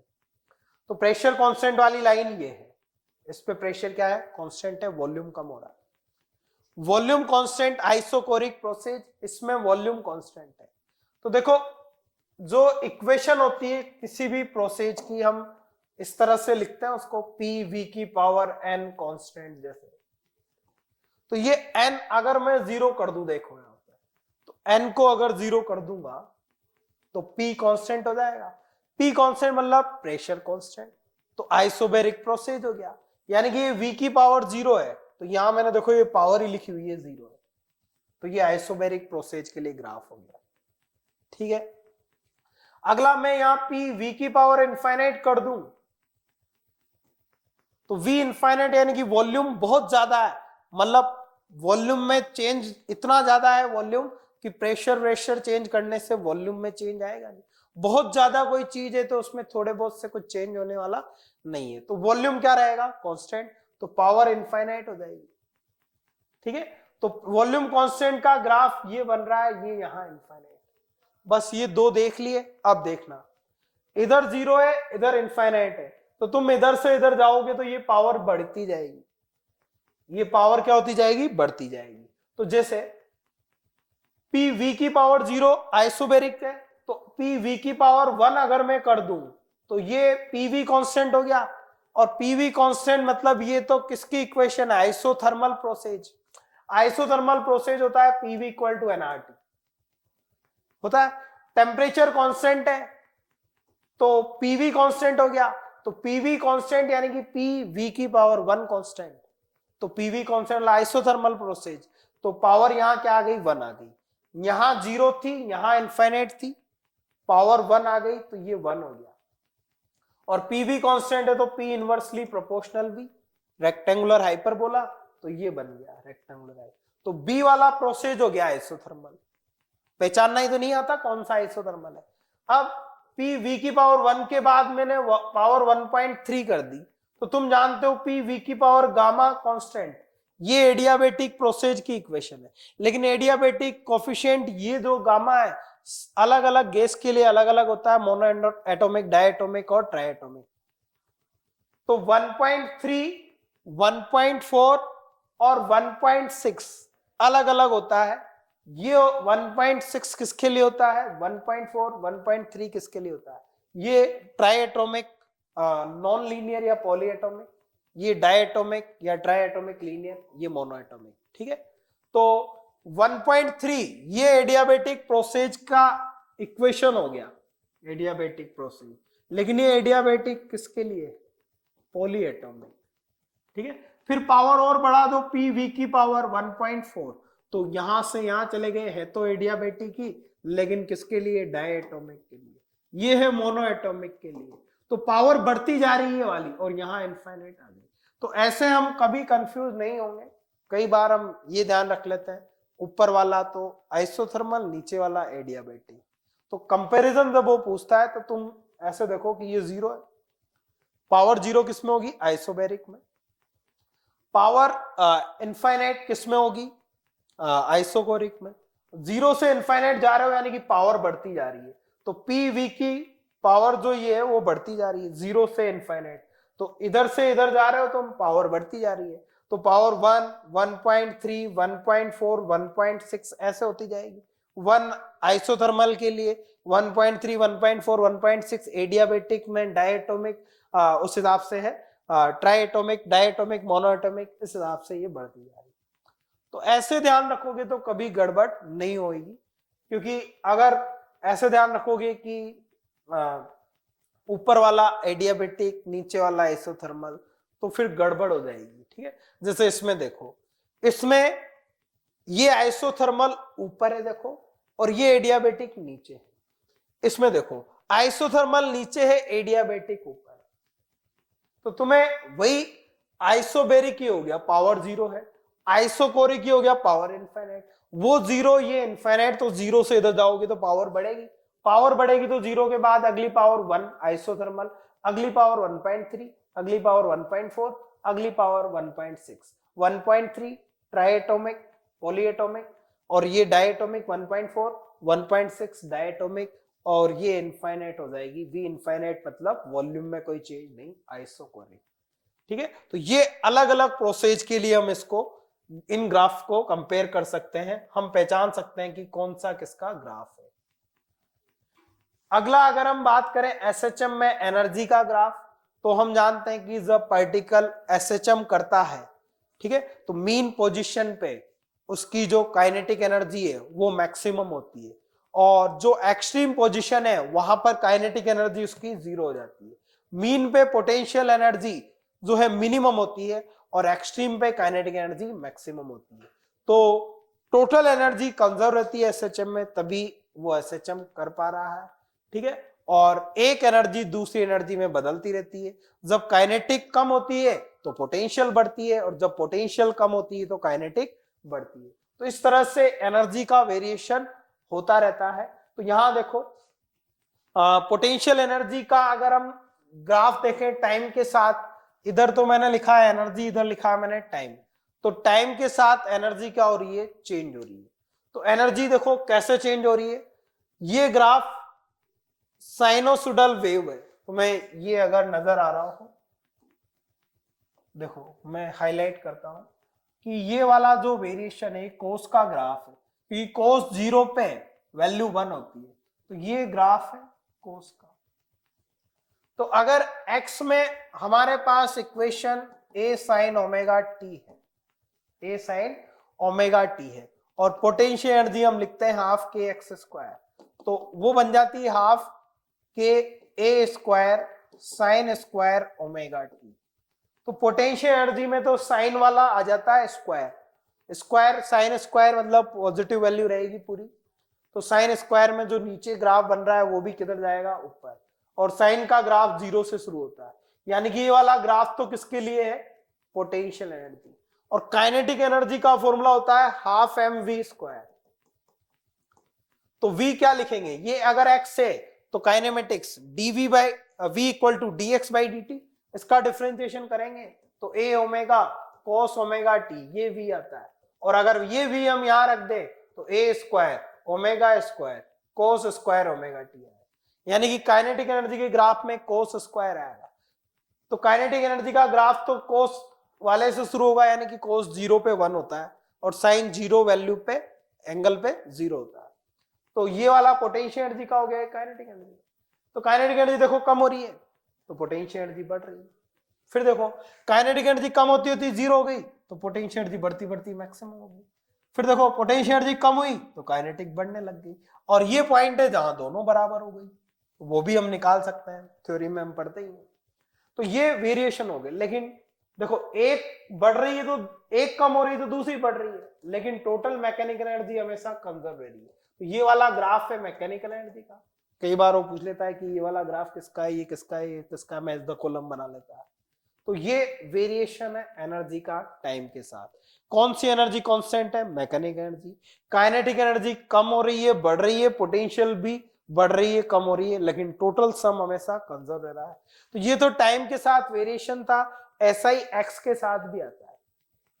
तो एक्स के साथ जैसे ये रिलेशन है पोटेंशियल एनर्जी का, तो यहाँ एक्स 0 है यानी कि मीन पोजीशन है, तो मीन पोजीशन पे पोटेंशियल एनर्जी मिनिमम होती है, तो ये मिनिमम पोटेंशियल एनर्जी। और पैराबोलिक ग्राफ आ रहा है ये पोटेंशियल एनर्जी का, ठीक है। तो ये ग्राफ तो किसका है, पोटेंशियल। यहां पोटेंशियल एनर्जी मिनिमम है, लेकिन ये वाला ग्राफ है काइनेटिक एनर्जी का है मैक्सिमम, और ये एक्सट्रीम पॉइंट है, एक्सट्रीम पे पोटेंशियल एनर्जी देखो मैक्सिमम है, ठीक है। एक्सट्रीम पे पोटेंशियल एनर्जी क्या है, मैक्सिमम, और मीन पे पोटेंशियल एनर्जी क्या है, मिनिमम, ठीक है।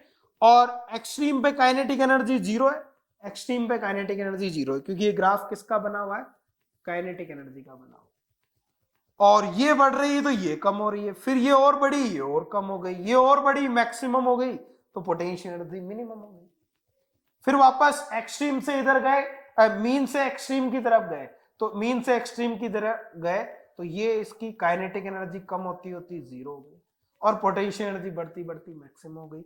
और ये ग्राफ है ऊपर स्ट्रेट लाइन मैकेनिकल एनर्जी का, कि तुम इधर जाओ एक्सट्रीम से इधर जाओ, मैकेनिकल एनर्जी तो हर पॉइंट पे कांस्टेंट रहेगी, मैकेनिकल एनर्जी एसएचएम में कंजर्व रहेगी। तो ये ग्राफ एसएचएम के भी पूछे जा सकते हैं।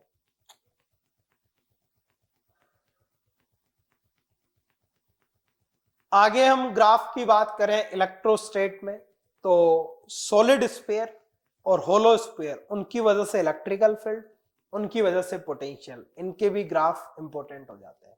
ठीक है, तो अगर हम बात करें कि हमारे पास एक होलो स्फीयर है, होलो स्फीयर है मतलब उसके अंदर कोई मेटल नहीं है, ठीक है, या फिर हमारे पास कोई कंडक्टिंग स्फीयर है, कंडक्टिंग है तो भी चार्ज कहां रहेगा, सरफेस पे, तो भले ही वो होलो है चाहे सॉलिड है, अगर वो कंडक्टिंग है तो वो होलो की तरह ही है। तो कंडक्टिंग स्फीयर है तो भी वो होलो ही है, ठीक है, मेटल का बना हुआ है, और होलो है तब तो वो होलो ही होगा, स्फेरिकल शेल। तो उसके लिए कंडक्टर है तो वो उसके लिए यही होगा। अब नॉन कंडक्टिंग है तो सॉलिड है तो अलग कहानी होगी, और नॉन कंडक्टिंग है होलो है तो अलग कहानी होगी। तो नॉन कंडक्टिंग होलो या फिर कंडक्टर, उसके लिए पोटेंशियल और इलेक्ट्रिकल फील्ड का वेरिएशन ये है। तो नॉन कंडक्टिंग है और होलो है या फिर कंडक्टर है तो उसके अंदर इलेक्ट्रिकल फील्ड कितना होगा, जीरो होगा, ठीक है। तो अंदर तो इलेक्ट्रिकल फील्ड जीरो होगा, तो अंदर इलेक्ट्रिकल फील्ड जीरो होगा तो जो पोटेंशियल सरफेस पे होगा वही पोटेंशियल कहां होगा, अंदर होगा, तो अंदर पोटेंशियल कांस्टेंट रहेगा। एक रिलेशन होता है dV by d r, electrical field minus dV by d r, तो इसका स्लोप यानी कि डीवी बाई डी आर वही बन गया, देखो V by r, dV by d r, slope of V r, वो बन गया इलेक्ट्रिकल फील्ड की नेगेटिव वैल्यू। तो यहां स्लोप कांस्टेंट है, तो स्लोप कांस्टेंट है कहने का मतलब क्या है कि इलेक्ट्रिकल फील्ड जीरो है, क्योंकि डीवी बाई डी आर यहां अगर हम देखें तो वी कांस्टेंट है, तो dV by d r zero होगा, इलेक्ट्रिकल फील्ड जीरो हो गया, अंदर इलेक्ट्रिकल फील्ड जीरो है, क्योंकि डीवी बाई डी आर जो स्लोप है वी और आर का वही तो इलेक्ट्रिकल फील्ड है, नेगेटिव वैल्यू, तो स्लोप इसका जीरो है तो इलेक्ट्रिकल फील्ड जीरो है, यहां स्लोप जीरो नहीं है तो इलेक्ट्रिकल फील्ड जीरो नहीं है। तो वेरिएशन अगर हम देखें तो बाहर वाले पॉइंट के लिए तो स्फीयर को हम पॉइंट चार्ज मान लेते हैं, सेंटर पे रख देते हैं, तो पोटेंशियल के क्यू बाई आर हो जाता है बाहर वाले पॉइंट के लिए, ठीक है। अंदर पोटेंशियल वही होगा जो सरफेस पे, सरफेस पे K Q by capital R हो जाएगा। इलेक्ट्रिकल फील्ड के केस में अंदर तो इलेक्ट्रिकल फील्ड जीरो है, ठीक है, होलो स्फीयर है या कंडक्टिंग स्फीयर है, और बाहर वाले पॉइंट के लिए इलेक्ट्रिकल फील्ड के लिए होलो स्फीयर का पूरा चार्ज कहां मान ले, इसके सेंटर पे, और सेंटर से उस पॉइंट की डिस्टेंस जहां इलेक्ट्रिकल फील्ड निकालना है पॉइंट चार्ज मान के के क्यू बाई आर स्क्वायर, ठीक है। ये फॉर्मूले रिजल्ट नहीं याद है, 12th क्लास का भी मैंने फॉर्मूले का एक वीडियो बना रखा है, 30 मिनट का है, तो 30 मिनट में तुम सारे फॉर्मूले रिवाइज कर सकते हो 12th क्लास के, ठीक है। तो वहां से तुम उन फॉर्मूले को रिवाइज कर सकते हो। एक तो तुम सारे फॉर्मूले को ढूंढो इधर उधर और फिर तुम्हें बहुत टाइम लगेगा, लेकिन उसमें तुम 30 मिनट में रिवाइज कर सकते हो, तो उसको तुम जरूर देख लेना अगर नहीं याद है। तो V और R के बीच में ये ग्राफ है, ये है हमारे पास किसके लिए, सॉलिड स्फीयर जो नॉन कंडक्टिंग है, ठीक है। तो नॉन कंडक्टिंग सॉलिड स्फीयर है तो उसके अंदर इलेक्ट्रिकल फील्ड जीरो नहीं होगा, उसके अंदर इलेक्ट्रिकल फील्ड R के प्रोपोर्शनल होगा। Formula K Q by r cube into small r होता है, तो आर के प्रोपोर्शनल होता है, तो इलेक्ट्रिकल फील्ड बढ़ता है, सेंटर से हम कहा जाते हैं सरफेस की तरफ, ठीक है, सेंटर पे जरूर जीरो होता है। फिर उसके बाद बाहर के लिए तो वही पॉइंट चार्ज मान लेते हैं हम, और बाहर के लिए तो K Q by small R square आ जाता है इलेक्ट्रिकल फील्ड। पोटेंशियल सेंटर पे 3/2 के क्यू बाई आर होता है, अंदर किसी भी पॉइंट पे K Q by two r cube into 3r square minus r square ये होता है, सरफेस पे के क्यू बाई आर, और बाहर वही वेरिएशन हो जाता है जैसा ये वाला वेरिएशन है, ठीक है। तो अंदर की कहानी थोड़ी सी इसमें अलग है, यहाँ पे भी अंदर की कहानी थोड़ी इसमें अलग है। तो ये इलेक्ट्रिकल फील्ड और पोटेंशियल के वेरिएशन हमने देखे सॉलिड स्फीयर और होलो स्फीयर के लिए। करंट इलेक्ट्रिसिटी में ये ग्राफ है गैलेनियम आर्सेनिक के लिए करंट और वोल्टेज का, ठीक है। तो यहाँ पर अगर हम इसका वेरिएशन देख रहे हैं तो इसका वेरिएशन थोड़ा हमें अलग ही मिलता है, ठीक है। ये नॉन लीनियर रीजन है, इसमें इस रीजन में लीनियरली वेरी नहीं हो रहा है करंट और आई, जैसे हम बोलते हैं करंट और voltage V equal to I R. तो V equal to I R यानी कि V और I के बीच में लीनियर रिलेशन है, ओम्स लॉ को फॉलो कर रहा है।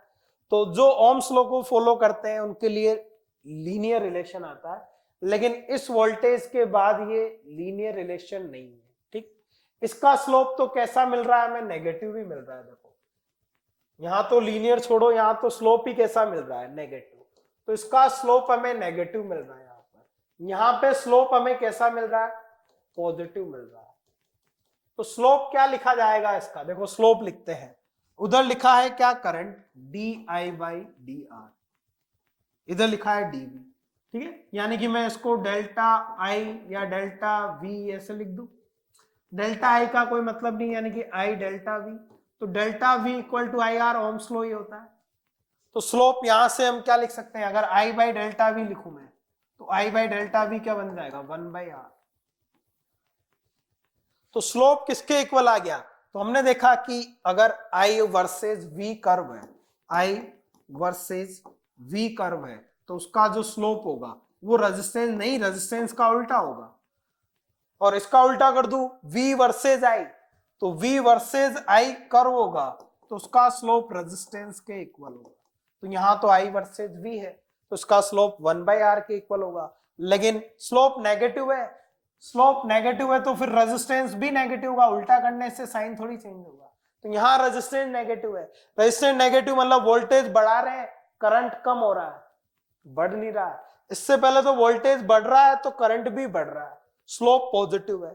इसके बाद स्लोप नेगेटिव है, मतलब वोल्टेज बढ़ रहा है तो करंट कम हो रहा है, करंट क्या हो रहा है, कम हो रहा है, ठीक है। तो यहाँ स्लोप कैसा है, नेगेटिव है, यानी कि करंट कम हो रहा है, भले ही तुम वोल्टेज को क्या कर रहे हो, बढ़ा रहे हो। नेक्स्ट ग्राफ पे आते हैं। देखो ये हमें ग्राफ दे रखा है किसके बीच में, करंट और वोल्टेज के बीच में, ठीक है। तो करंट और वोल्टेज के बीच में ये डायोड के लिए ग्राफ है, और वो डायोड कौन है, सिलिकॉन डायोड है। सिलिकॉन डायोड की VI कैरेक्टरिस्टिक, ये भी एक बड़ा इंपॉर्टेंट पार्ट है नीट के लिए, ठीक है। तो यहां पर अगर हम बात करें तो ये वेरिएशन है किसका, I का V के साथ फॉरवर्ड बायस में, ये वाला फॉरवर्ड बायस में है, ठीक है, और ये वाला रिवर्स बायस में। तो फॉरवर्ड बायस और रिवर्स बायस, तो इसमें वोल्टेज के साथ करंट का वेरिएशन ये है। तो इस तरह से यहां पर वोल्टेज बढ़ाते गए बढ़ाते गए बढ़ाते गए, एक वोल्टेज ऐसा आया जिसके बाद करंट बहुत ज्यादा बढ़ने लग गया, ठीक है। और ऐसे ही रिवर्स बायस में, रिवर्स बायस तुम जानते होंगे कि P और N एंड को कैसे जोड़ते हैं हम। तो यहां पर भी अगर हम देखें तो एक वोल्टेज के बाद, जो हम बैरियर पोटेंशियल बोलते हैं, उसके बाद करंट जो है बहुत ज्यादा आ जाता है इसमें। तो ये सिलिकॉन के लिए है, और ये 0.7 वोल्टेज होता है सिलिकॉन के लिए, तुम जानते ही हो। तो यहाँ करंट बहुत ज्यादा आ जाता है, तो ये वेरिएशन भी इस पे भी कुछ सवाल बन सकता है। तो ये भी ग्राफ एनसीईआरटी में दिया हुआ है, variation of photo electric current with intensity of light. तो हम जानते हैं कि फोटो इलेक्ट्रिक इफेक्ट में अगर हम इंटेंसिटी ऑफ करंट को बढ़ा दें, इंटेंसिटी ऑफ करंट को बढ़ा दें, फ्रीक्वेंसी वही रख रहे हैं हम, इंटेंसिटी ऑफ करंट को बढ़ाने के लिए हमें नंबर ऑफ फोटोन बढ़ाने पड़ेंगे। नंबर ऑफ फोटोन बढ़ेंगे तो जो इलेक्ट्रॉन एमिट होंगे वो भी बढ़ेंगे, और इलेक्ट्रॉन एमिट होंगे, फोटो इलेक्ट्रॉन बढ़ेंगे, तो फोटो इलेक्ट्रॉन बढ़ेंगे तो फिर फोटो इलेक्ट्रिक करंट भी बढ़ेगा, ठीक है। तो इंटेंसिटी ऑफ लाइट को बढ़ाएंगे तो फोटो इलेक्ट्रिक करंट भी क्या होगा, बढ़ेगा। हमने फ्रीक्वेंसी को कांस्टेंट रखते हुए इंटेंसिटी को बढ़ाया, तो फोटो इलेक्ट्रिक करंट भी क्या हो जाएगा, बढ़ जाएगा, ठीक है। तुम याद रख सकते हो कि I इंटेंसिटी बढ़ा तो I भी बढ़ गया, बड़ा I बढ़ाया तो छोटा I भी बढ़ गया, बड़ा I है इंटेंसिटी, छोटा I है करंट, तो फोटो करंट भी क्या हो जाएगा, बढ़ जाएगा। अगला ग्राफ हमारे पास है फोटो करंट का और पोटेंशियल का, जो दोनों प्लेट है, कलेक्टर प्लेट, एमिटर प्लेट, उनके बीच में अगर हम पोटेंशियल डिफरेंस को बढ़ाएं, ठीक है, तो वो इलेक्ट्रॉन को ज्यादा खींचेंगे, E into V not potential, वो काइनेटिक एनर्जी हो जाएगी इनकी, तो वो ज्यादा खींचेंगे, पोटेंशियल बढ़ाएंगे तो E इंटू वी नोट, जो इनको एनर्जी मिलेगी काइनेटिक एनर्जी, वो वी नोट बढ़ाने से, मतलब V बढ़ाने से, तो इधर V बढ़ेगा, तो V बढ़ेगा तो काइनेटिक एनर्जी बढ़ेगी। काइनेटिक एनर्जी बढ़ेगी तो जो इलेक्ट्रॉन नहीं जा पा रहे थे, नहीं पहुंच पा रहे थे कलेक्टर प्लेट पे, वो भी पहुंचेंगे, वो भी पहुंचेंगे, तो करंट भी क्या होगा, बढ़ेगा। तो अगर हम देखें तो इसका जो वेरिएशन है वो करंट बढ़ता जा रहा है पोटेंशियल, और एक पोटेंशियल के बाद फिर वो करंट कांस्टेंट हो जाता है, सेचुरेशन हो जाता है, क्योंकि जितने इलेक्ट्रॉन पहुंचने थे वो पहुंच चुके हैं। अब और पोटेंशियल बढ़ाने से ऐसा नहीं होगा कि इलेक्ट्रॉन पैदा हो जाएंगे और वो वहां पहुंच जाएंगे, करंट को बढ़ा देंगे, तो एक सेचुरेशन करंट आ जाता है, ठीक है। तो पोटेंशियल बढ़ाते गए। अगर उल्टा पोटेंशियल करेंगे, उल्टा पोटेंशियल करने का मतलब है कि इलेक्ट्रॉन पे फोर्स जो इधर लग रहा था उसकी बजाय इधर लगेगा, तो वो इलेक्ट्रॉन को आने से रोकेगा, आने से रोकेगा तो जो हाई काइनेटिक एनर्जी वाले इलेक्ट्रॉन है वही कलेक्टर प्लेट पे पहुंच पाएंगे, तो उन्हीं की वजह से करंट आएगा, और वो बहुत कम इलेक्ट्रॉन होंगे या कुछ ही इलेक्ट्रॉन होंगे तो करंट भी कम ही आएगा। तो जैसे ही तुम पोटेंशियल को उल्टा कर दोगे, नेगेटिव में कर दोगे, तो फिर करंट कम होता जाएगा, और उस पोटेंशियल को नेगेटिव में और बढ़ाते जाओगे तो जो ज्यादा काइनेटिक एनर्जी वाले थे वो भी नहीं पहुंच पाएंगे, फिर तो वेरी हाई काइनेटिक एनर्जी वाले पहुंच पाएंगे, और एक पोटेंशियल ऐसा आएगा नेगेटिव में तुमने बढ़ाते बढ़ाते कि जो मैक्सिमम काइनेटिक एनर्जी वाला इलेक्ट्रॉन है वो भी नहीं पहुंच पाएगा, तो फिर कोई और तो पहुंचेगा ही नहीं, तो फिर करंट जीरो हो जाएगा, और वो पोटेंशियल क्या होगा, स्टॉपिंग पोटेंशियल होगा। तो स्टॉपिंग पोटेंशियल जो है वो डिपेंड करता है फ्रीक्वेंसी पे। स्टॉपिंग पोटेंशियल किस पे डिपेंड करता है, फ्रीक्वेंसी पे। तो अगर हमने फ्रीक्वेंसी वही रखी है तो स्टॉपिंग पोटेंशियल भी वही रहेगा, क्योंकि फ्रीक्वेंसी फोटोन की अगर वही है तो जो इलेक्ट्रॉन निकलेगा मैक्सिमम काइनेटिक एनर्जी का, वो उसकी काइनेटिक एनर्जी मैक्सिमम फिक्स होगी, तो उसके रोकने के लिए जो स्टॉपिंग पोटेंशियल होगा वो भी फिक्स होगा। तो हमने अगर इंटेंसिटी चेंज नहीं करी है तो स्टॉपिंग पोटेंशियल भी चेंज नहीं होगा। मैक्सिमम एनर्जी से निकलने वाला जो इलेक्ट्रॉन है वो उसकी एनर्जी भी चेंज नहीं होगी। और ये अलग अलग इंटेंसिटी पे, इंटेंसिटी हम अलग अलग रख रहे हैं, ज्यादा इंटेंसिटी है तो बस करंट क्या हो रहा है, बढ़ रहा है, इस पे कम करंट, इस पे ज्यादा करंट, इस पे ज्यादा करंट, मतलब नंबर ऑफ फोटोन बढ़ रहे हैं, लेकिन वो नंबर ऑफ फोटोन भी जो है एक लिमिट से ज्यादा नहीं हो सकते, तो यहां पर ये सेचुरेशन आ जाता है। तो ये तीन अलग अलग इंटेंसिटी का कंपैरिजन है कि हमने इंटेंसिटी बढ़ाई तो क्या हुआ। तो अगर हमने फ्रीक्वेंसी वही रखी तो स्टॉपिंग पोटेंशियल वही रहा, इंटेंसिटी बढ़ाई तो करंट बढ़ गया, नंबर ऑफ फोटोन बढ़ गए, ठीक है, तो नंबर ऑफ इलेक्ट्रॉन जो पहुंचने वाले थे वो भी बढ़ गए। तो यहां पर सेचुरेशन करंट ज्यादा है, यहां कम है, और यहां सेचुरेशन करंट और कम है। तो सबसे कम सेचुरेशन करंट यहाँ है, इसका मतलब यहाँ करंट कम है, इसका मतलब यहाँ इंटेंसिटी कम है। तो 1 की इंटेंसिटी सबसे कम है, 3 की ज्यादा है, ठीक है। तो यहां से भी सवाल जो है ग्राफ से रिलेटेड पूछ सकता है। ये ग्राफ है फोटो इलेक्ट्रिक करंट और इधर पोटेंशियल। यहां देख पा रहे हो तुम स्टॉपिंग पोटेंशियल जहां पर करंट जीरो ही हो जाता है। तो ये जो स्टॉपिंग पोटेंशियल है जहां पे करंट जीरो ही हो जाता है वो स्टॉपिंग पोटेंशियल अलग अलग है। स्टॉपिंग पोटेंशियल V किस पे डिपेंड करेगा, इस पे, जैसे I और I, वैसे V और ये V, ये भी V है, न्यू है एक तरह से। तो स्टॉपिंग पोटेंशियल अलग अलग है तो फ्रीक्वेंसी भी अलग अलग है, ठीक है। तो फ्रीक्वेंसी हाई फ्रीक्वेंसी होगी तो जो इलेक्ट्रॉन निकलेगा सबसे ज्यादा काइनेटिक एनर्जी से, उसकी काइनेटिक एनर्जी भी ज्यादा होगी, तो उसको रोकने के लिए ज्यादा पोटेंशियल चाहिए। तो ज्यादा पोटेंशियल तो ये वाला है सबसे ज्यादा स्टॉपिंग पोटेंशियल। ये पोटेंशियल ज्यादा मतलब ये सबसे ज्यादा काइनेटिक एनर्जी वाले इलेक्ट्रॉन को रोक रहा है, और सबसे ज्यादा काइनेटिक एनर्जी तभी आएगी जब जो फ्रीक्वेंसी सबसे ज्यादा होगी। तो इस केस में फ्रीक्वेंसी सबसे ज्यादा होगी, इसमें उससे कम, इसमें और कम होगी, ठीक है। लेकिन यहां पर हमने इंटेंसिटी को नहीं बढ़ाया है, नंबर ऑफ फोटोन नहीं बढ़े हैं, तो करंट वही रह रहा है, तो सेचुरेशन करंट वही रहा है। हमने इंटेंसिटी को वही रखा, फ्रीक्वेंसी को बढ़ाया तो स्टॉपिंग पोटेंशियल भी बढ़ गया, ठीक है। तो ये स्टॉपिंग पोटेंशियल का और फ्रीक्वेंसी का इस तरह से ग्राफ हमसे पूछ सकता है। अगला ग्राफ है किसके बीच में, स्टॉपिंग पोटेंशियल और किसके बीच में, फ्रीक्वेंसी ऑफ इंसिडेंट। अभी मैंने बात करी कि फ्रीक्वेंसी को बढ़ाएंगे तो स्टॉपिंग पोटेंशियल भी बढ़ेगा। तो फ्रीक्वेंसी और स्टॉपिंग पोटेंशियल के लिए दो अलग अलग ग्राफ है, दो अलग अलग मेटल के लिए, ठीक है। तो मैंने देखा कि जैसे मैंने फ्रीक्वेंसी बढ़ाई,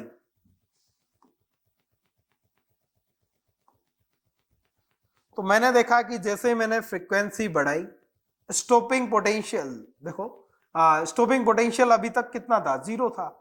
स्टॉपिंग पोटेंशियल होता है कि मैक्सिमम काइनेटिक एनर्जी से निकलने वाले इलेक्ट्रॉन को रोकने के लिए कितना पोटेंशियल लगा है। तो देखो फ्रीक्वेंसी बढ़ाता जा रहा हूं लेकिन स्टॉपिंग पोटेंशियल अभी भी 0 है। क्यों 0 है? क्योंकि अभी तक कोई इलेक्ट्रॉन निकला ही नहीं है। क्यों नहीं निकला है? क्योंकि मिनिमम एनर्जी रिक्वायर्ड होती है इलेक्ट्रॉन को निकालने के लिए, और वो मिनिमम एनर्जी जो होती है वो वर्क फंक्शन होता है। तो जब तक फ्रीक्वेंसी उस लेवल तक नहीं पहुंचेगी, उतनी नहीं होगी कि उससे जो एनर्जी होगी फोटोन की वो वर्क फंक्शन के इक्वल नहीं होगी, तब तक इलेक्ट्रॉन नहीं निकलेगा। तो यहां तक की फ्रीक्वेंसी तक उसकी जो एनर्जी थी फोटोन की वो वर्क फंक्शन से कम थी, तो कोई इलेक्ट्रॉन नहीं निकल रहा था, तो स्टॉपिंग पोटेंशियल की कोई जरूरत थी नहीं। निकल ही नहीं रहा है इलेक्ट्रॉन तो किसको रोकेगा। ऐसे ही उसके बाद देखो फ्रीक्वेंसी हम बढ़ाते गए तो स्टॉपिंग पोटेंशियल बढ़ता गया बढ़ता गया बढ़ता गया, ठीक है। ये वाला दूसरे मेटल के लिए, उसके लिए देखो इतनी फ्रीक्वेंसी तक तो इलेक्ट्रॉन निकला ही नहीं। क्यों? क्योंकि उसका वर्क फंक्शन ज्यादा है। तो ये उसका वर्क फंक्शन बता रहा है। तो हमने एक चीज यहां देखी कि मेटल ए में तो कम फ्रीक्वेंसी पे ही इलेक्ट्रॉन निकल गया, इजीली निकल गया, वर्क फंक्शन कम है। मेटल बी का वर्क फंक्शन ज्यादा है, उसमें इलेक्ट्रॉन बाद में यानी कि ज्यादा फ्रीक्वेंसी पे निकला, तो उसका वर्क फंक्शन ज्यादा है। उसके बाद जैसे इलेक्ट्रॉन निकला, अब फ्रीक्वेंसी बढ़ाओगे तो इलेक्ट्रॉन जो निकल रहा है उसकी काइनेटिक एनर्जी भी बढ़ेगी, तो उसको रोकने के लिए स्टॉपिंग पोटेंशियल भी बढ़ाना पड़ेगा। लेकिन एक मिनिमम फ्रीक्वेंसी होगी जिसको हम थ्रेशोल्ड फ्रीक्वेंसी बोलते हैं, उससे कम फ्रीक्वेंसी अगर हुई तो फिर इलेक्ट्रॉन एमिट नहीं हो पाएगा। तो वो थ्रेशोल्ड फ्रीक्वेंसी इसकी ये है और इसकी ये है। तो यहां पर हमने देखा कि वो थ्रेशोल्ड फ्रीक्वेंसी इसके लिए V0 डैश और इसके लिए V0 है, तो इसकी थ्रेशोल्ड फ्रीक्वेंसी ज्यादा है, इसका वर्क फंक्शन ज्यादा है, ठीक है। तो इससे इलेक्ट्रॉन जब निकल जाएगा, फिर उसके बाद फ्रीक्वेंसी को बढ़ाओगे तो काइनेटिक एनर्जी निकलने वाले इलेक्ट्रॉन की बढ़ेगी। तो मिनिमम एक फ्रीक्वेंसी तो होनी चाहिए, उसके बाद अगर तुम फ्रीक्वेंसी बढ़ाओगे तो काइनेटिक एनर्जी, लेकिन उससे कम फ्रीक्वेंसी हुई तो फ्रीक्वेंसी बढ़ाने पर फिर फोटोन की एनर्जी तो बढ़ेगी लेकिन इलेक्ट्रॉन निकलेगा ही नहीं। तो काइनेटिक एनर्जी जो इलेक्ट्रॉन नहीं निकलेगा तो फिर उसकी काइनेटिक एनर्जी की हम बात ही नहीं कर सकते। तो यहां पर हमारे पास एक रिलेशन भी आता है, देखो आइंस्टीन की equation h nu equal to h nu not और ये maximum kinetic energy E V not. तो इस रिलेशन से भी हम यहां पर देख सकते हैं कि वो तो है स्टॉपिंग पोटेंशियल, और ये h nu minus E V not, E V not को इधर ले जाए अगर हम,